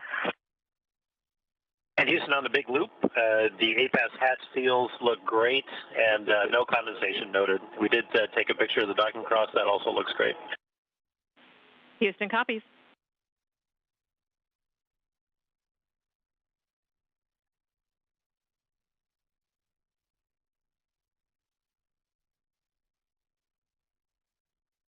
Crew aboard Station and Freedom eager to open up that hatch. Just need to make sure everything's set on the ground. Teams are carefully analyzing all the data to make sure they are ready for that hatch equalization.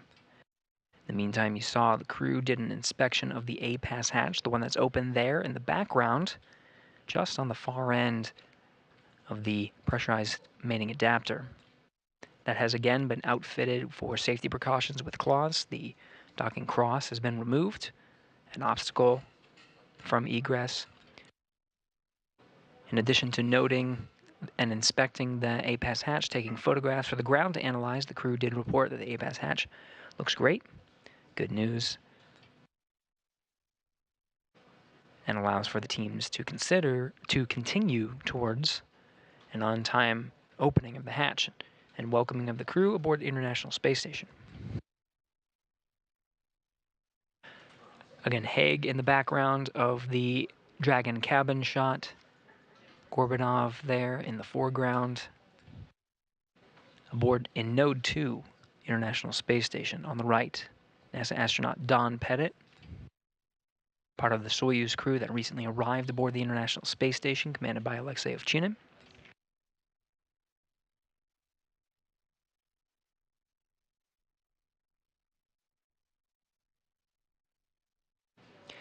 Ovchinin there, of course, former crewmate of Hague.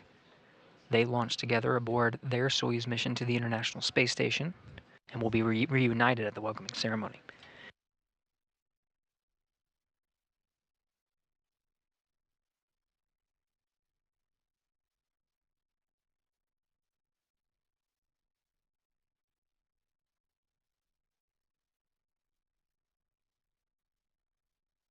Hague and Ovchinin did, of course, have an abort after the launch of their Soyuz MS-10 mission.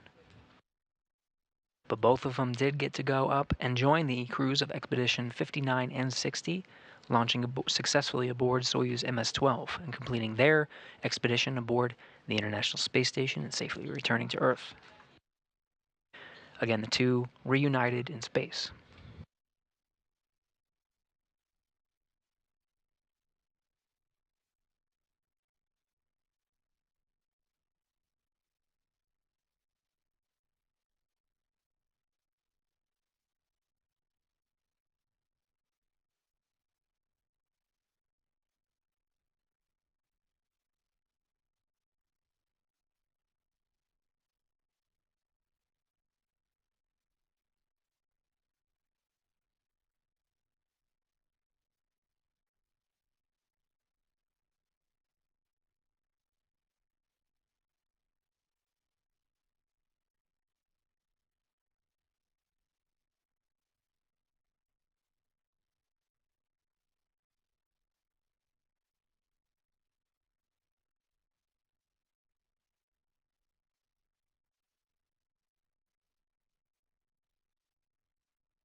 3 Roscosmos cosmonauts in view.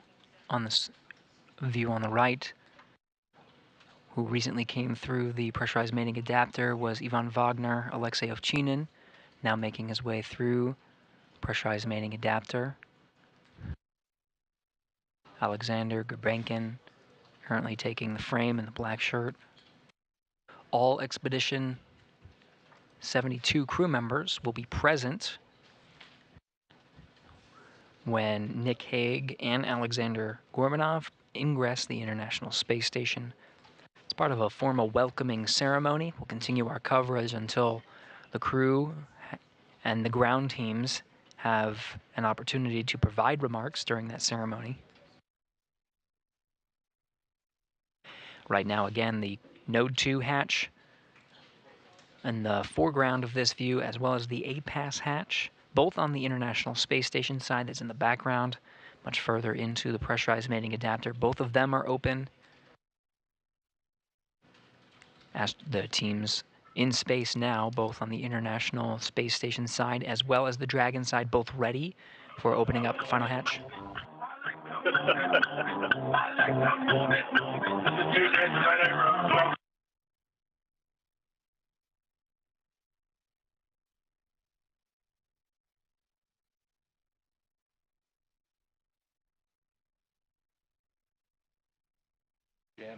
So again, the astronauts in space are ready to go, just waiting for those ground teams and finding ways to pass the time. Station and Dragon Houston on the big loop. Stand by for equalization. We're expecting it to take 3 to 4 minutes.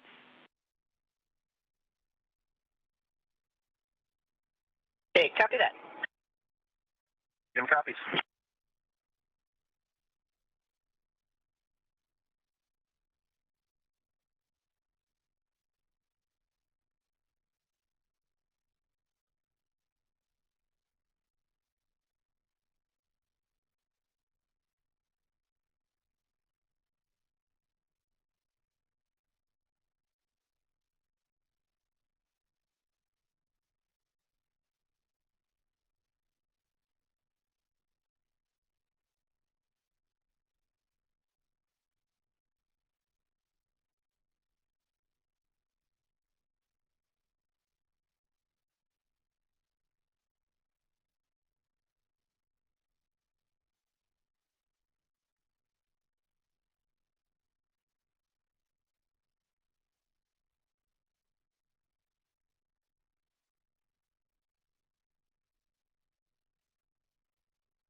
This is Mission Control Houston. For those tuning in, we're continuing to wait for one last step of allowing the hatch pressure to equalize before opening up the final hatch.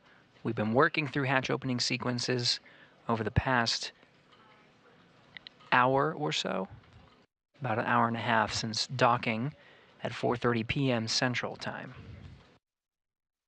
The ground teams have instructed the astronauts on board to wait until equalization is achieved before proceeding to open up with the hatch. Hoping to hear that call momentarily. This is a view from inside Dragon Freedom. NASA astronaut Commander Nick Hague in the background there on the comms. Mission specialist Roscosmos cosmonaut Alexander Gorbunov there in the foreground.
This is Mission Control Houston.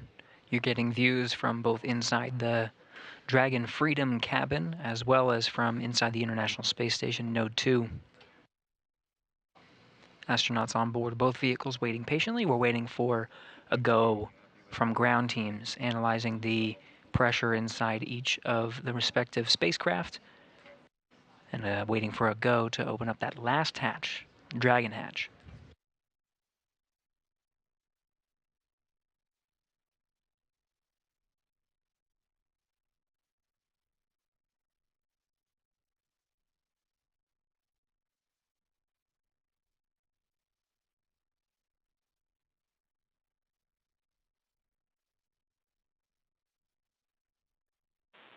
Freedom, SpaceX for suit dry. Freedom's with you. All right, we're happy with the suit dry timer now, so you are go for commanding the suit fan off before we step into hatch opening.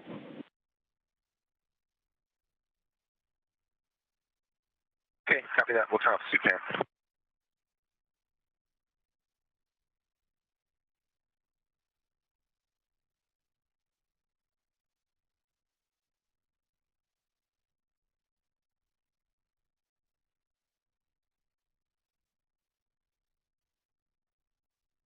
See NASA astronaut Nick Hague working on the displays, the console there inside Dragon Freedom. The command to disable those suit fans is on that console. Suit fan and suit drying procedures are done after doffing suits through various phases of space flight. For these two astronauts, after doffing the suits after orbital insertion, suit drying was part of the procedures there as well, before they were once again donned prior to the approach initiation burn. Those suits were doffed again after the docking sequence was complete. That includes a soft capture. Freedom SpaceX on the big loop. We see the suit fans are off. So at this time, you are go for hatch opening per the decal, followed by the remaining actions in 4.400, Section 6. In copies, we're going to open the hatch per decal and then remaining steps in section 6, 4.400. Good, readback, and we'll just follow up after hatch open on the completion of 4.012 as well, but we can go ahead and step into the hatch hops. Okay, copy that.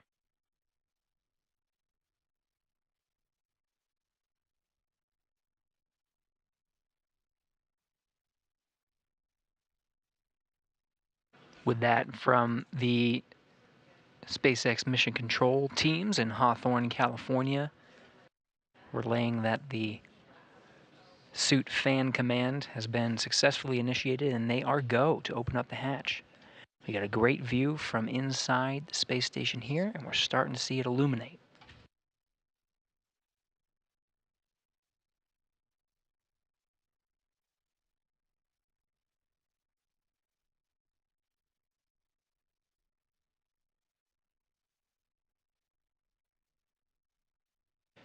And now, with that, we confirm Dragon hatch is open. 6:04 p.m. Central.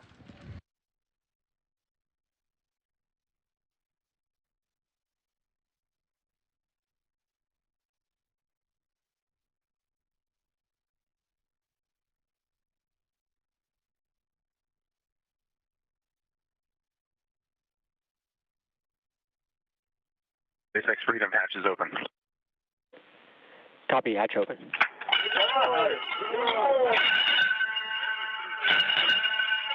Freedom arriving.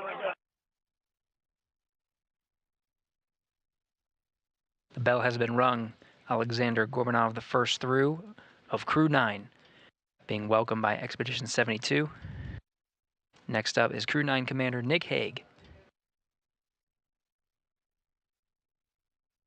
Crew-9 now aboard the International Space Station and joining Expedition 72.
Again, Crew-9 on board the International Space Station. That ingress coming shortly after the hatches were opened at 6:04 p.m. Central Time, being welcomed by the crew of Expedition 72.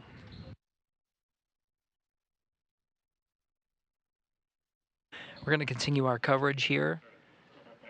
We have a planned formal welcoming ceremony.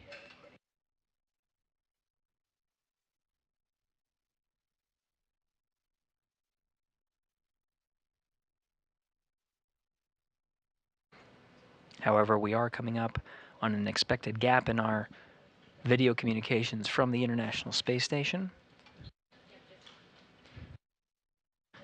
So just as the crew was patient with the hatch opening operations, we will be patient with the crew, setting up for the welcome ceremony when we recover that video just around shortly after 6:30 p.m. Central Time.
Again, Hague and Gorbunov on board the International Space Station. Gorbunov in frame right now, but they're going to take some time and speak with some of their crewmates.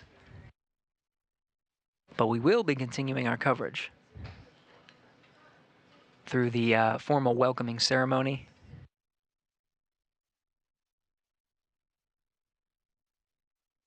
There is an expected gap in our video communication from the International Space Station.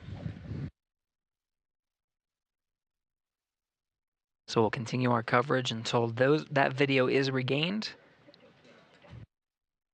Begin our coverage of the welcome ceremony shortly after we regain that coverage, expected just around 6:30 p.m. It'll take some time for the crew to get set up and in position.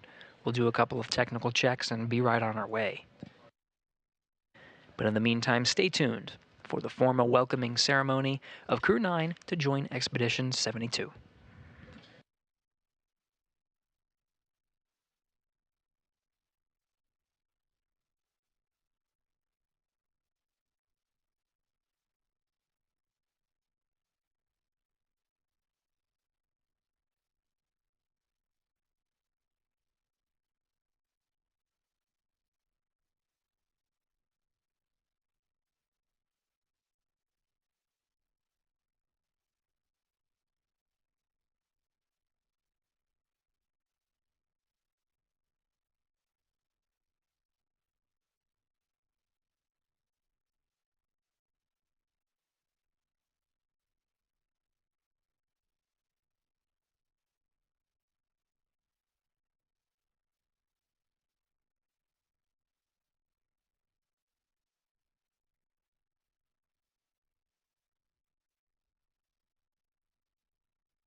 Now in a short handover of our video and audio from the International Space Station as expected. This was tracked before we initiated a go to proceed with the formal welcome ceremony. Wanted to make sure we got good views from inside.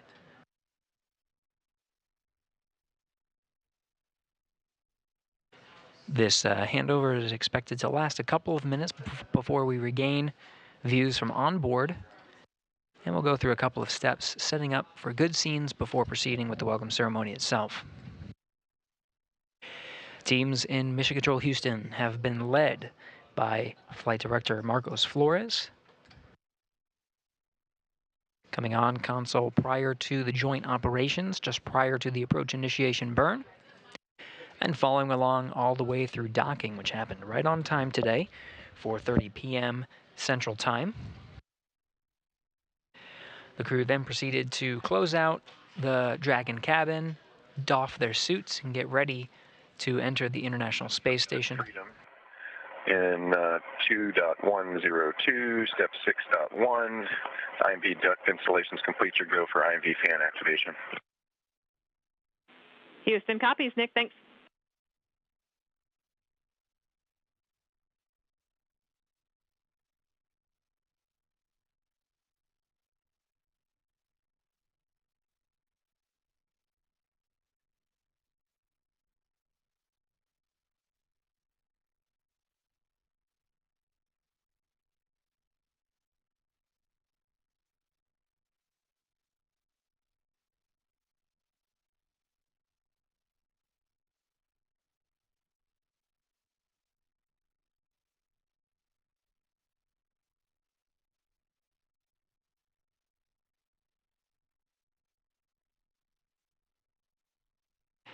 Getting views from on board the station now.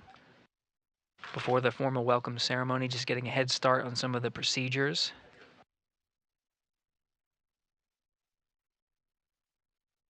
Around the welcome ceremony, stowage of some bags, closing out the Dragon cabin. The communications from on board might be a little spotty, which is why we're holding on executing the welcome ceremony for now. We'll again continue our coverage until that's done, but we may lose some views here and there until we get solid communications expected just in about 10 minutes.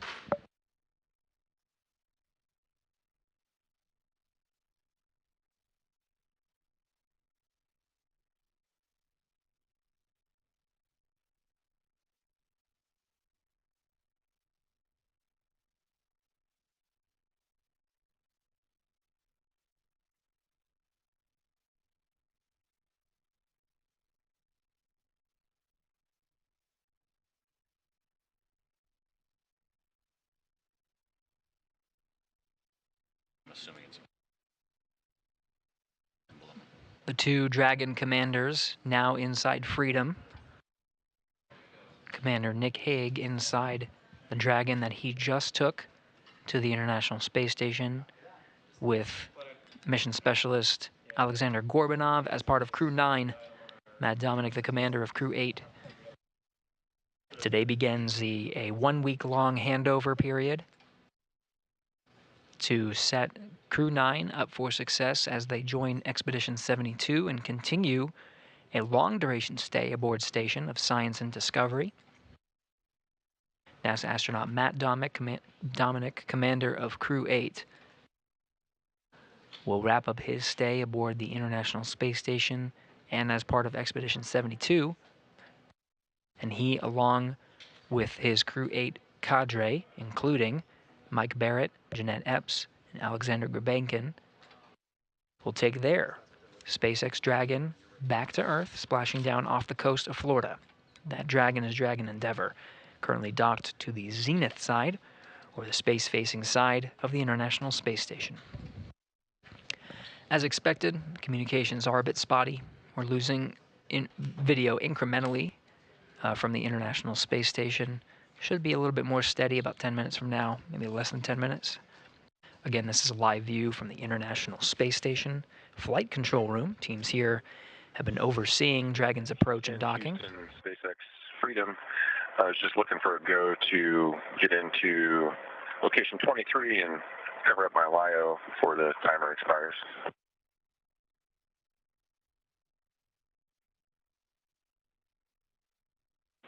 Checking, Nick.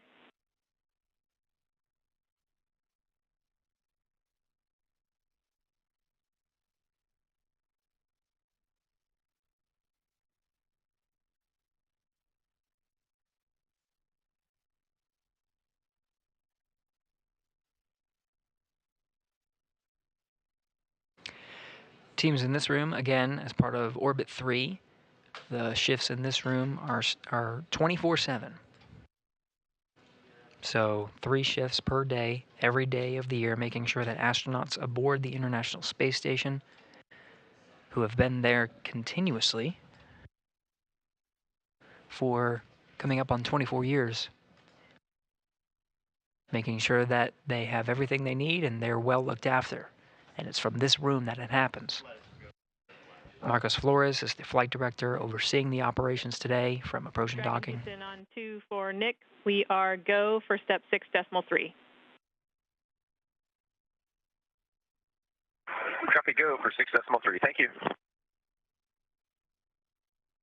Commander Nick Hague of Crew-9, NASA astronaut, proceeding with some of the closeout duties of the Dragon cabin ahead of our welcome ceremony.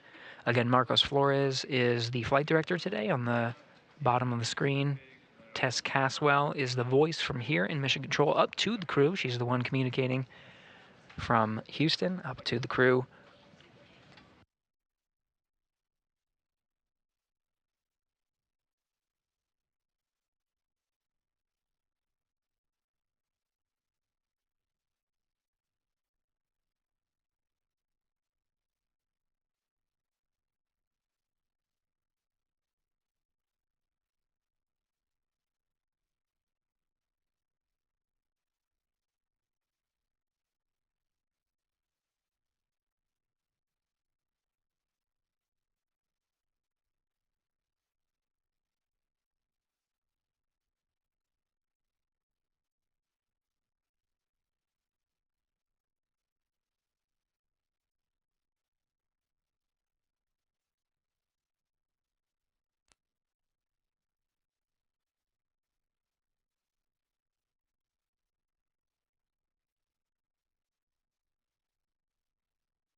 And SpaceX Freedom, step 6.5, the LIO cartridge is sealed and installed. That's cartridge 1's back in the active, sealed.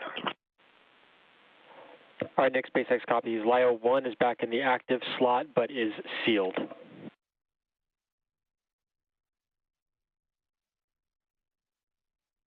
Good feedback.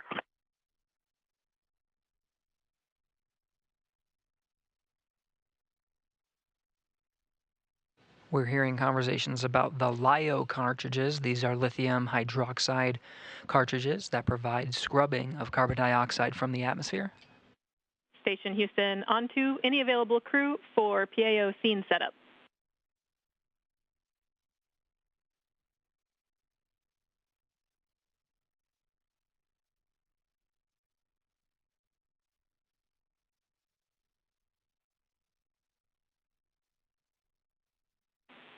Jeanette, we are looking to zoom out the Node 22 HD camera a little bit so that we can be sure we'll fit everyone into that view for the event.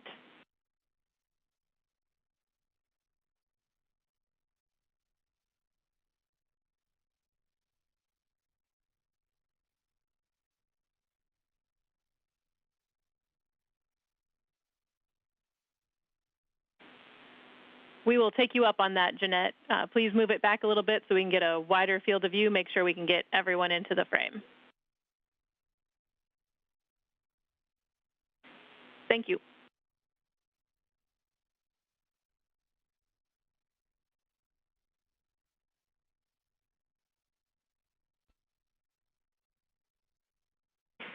Thanks, Suni. We copy.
Okay, 5, 4, 3, 2, 1. How am I coming through?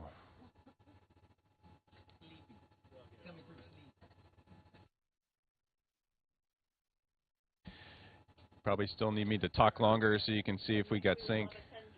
Oh, I knew. 10, 9, 8, 7, 6, 5, 4, 3, 2, 1.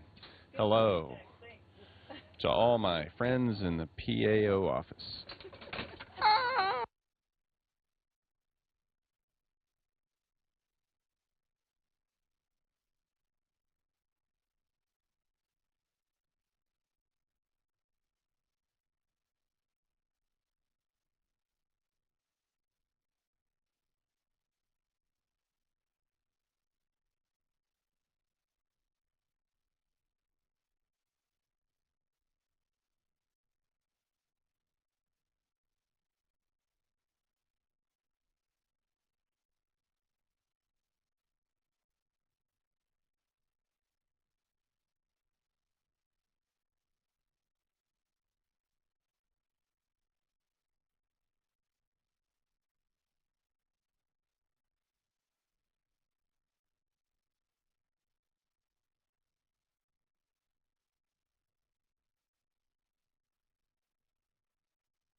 Houston, are you ready?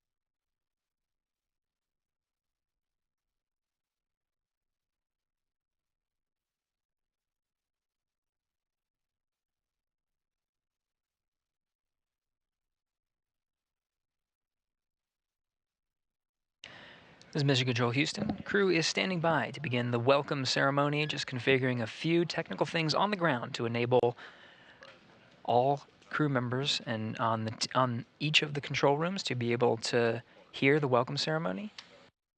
Just stand by a few minutes. We'll be beginning momentarily.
Okay, 1, 2, 3, 4, 5.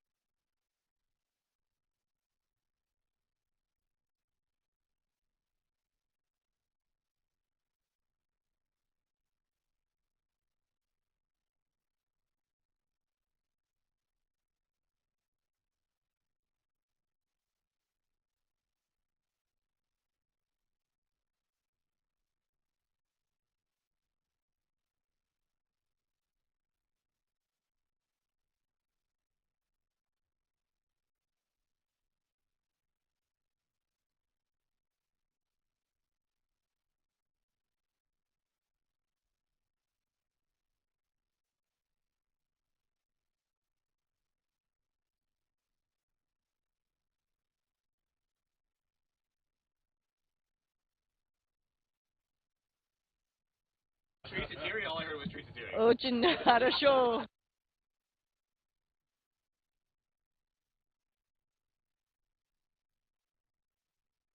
Тут Москвы, отвечаю в СГ-2.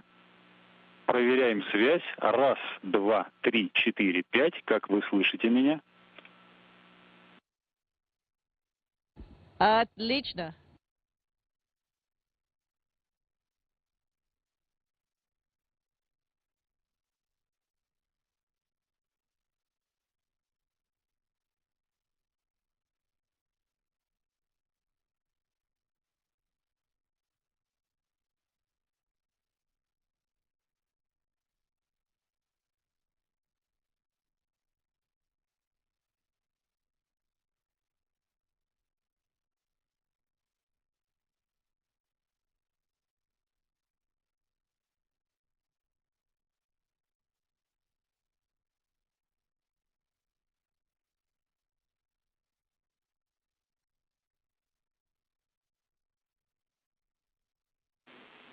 Station Houston, are you ready for the event?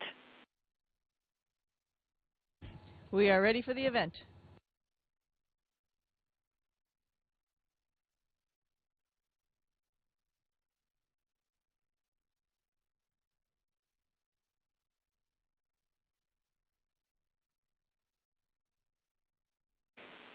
Station Houston, we are ready as well. Over to you to welcome the new members of the crew.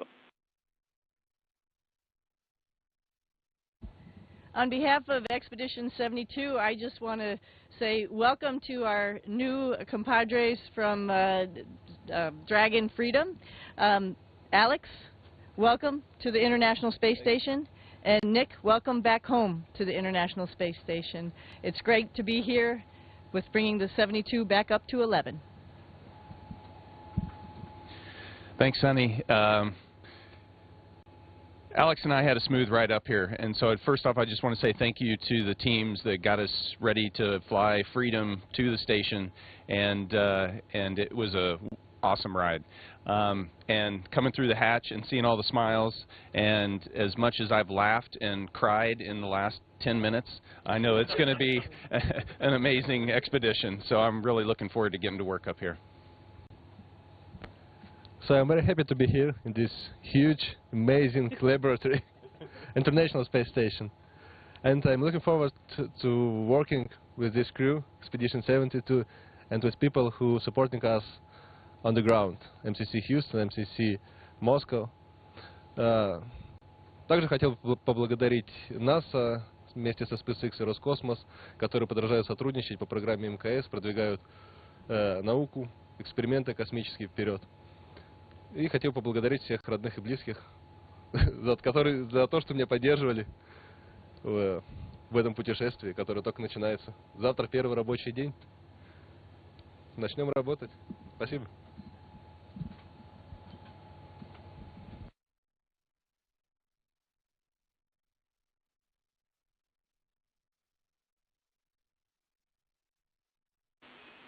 Thank you for the words. At this time, Glavny has an additional message for Nick and Alex.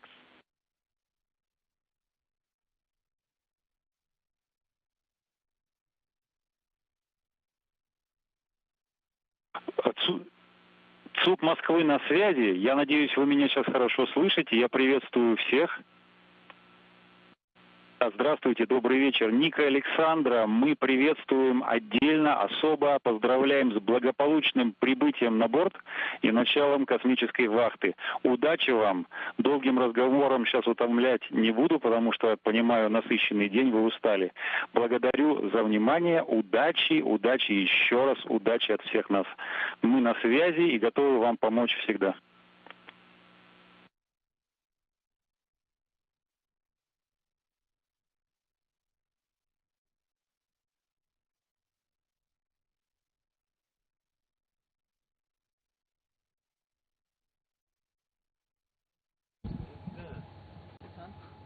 Спасибо за теплые слова. Будем работать с завтрашнего дня, да. Начнем космическую вахту, посмотрим, сколько продлится.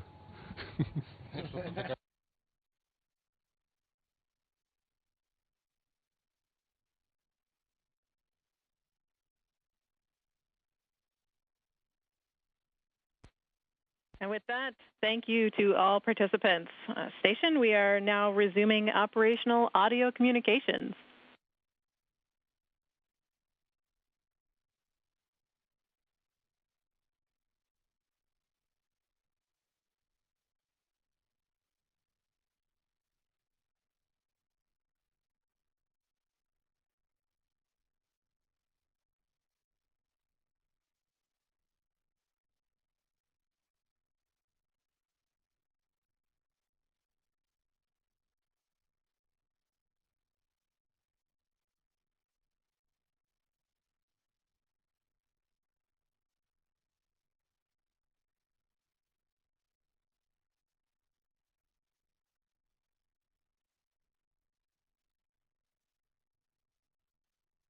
Crew-9 now formally joining Expedition 72. 11 crew members aboard the International Space Station and beginning their one-week-long handover. Looking forward to Next week, no earlier than October 7th, as the opportunity for Crew 8 to undock. We'll be tracking weather to make sure everything is good for the crew to return, but it'll be a week of 11 crew members on board. After launching yesterday from Slick 40 for the first time, humans launching from that pad over in Cape Canaveral Space Force Station in Florida at 1:17 p.m. Eastern Time, 12:17 p.m. Central. The crew made a 28-hour transit to the International Space Station and docked right on time, 4:30 p.m. Central Time. Over the next hour and a half, the crew incrementally pressurized the vestibule, opened up the hatches, and closed out their respective areas to be welcomed after hatch opening at 6:04 p.m. Central Time. Crew 8 Commander Nick Hague, as well as Crew 9 Commander Nick Hague, as well as Crew 9 Mission Specialist Alexander Gorbunov, entered the International Space Station and were welcomed by the Expedition 72 crew, and we just witnessed the formal welcome ceremony. After the welcome ceremony, that concludes our coverage of Crew 9's journey to the International Space Station, and they now begin a long-duration journey aboard for science and discovery. With that, that wraps up our coverage. This is Mission Control, Houston.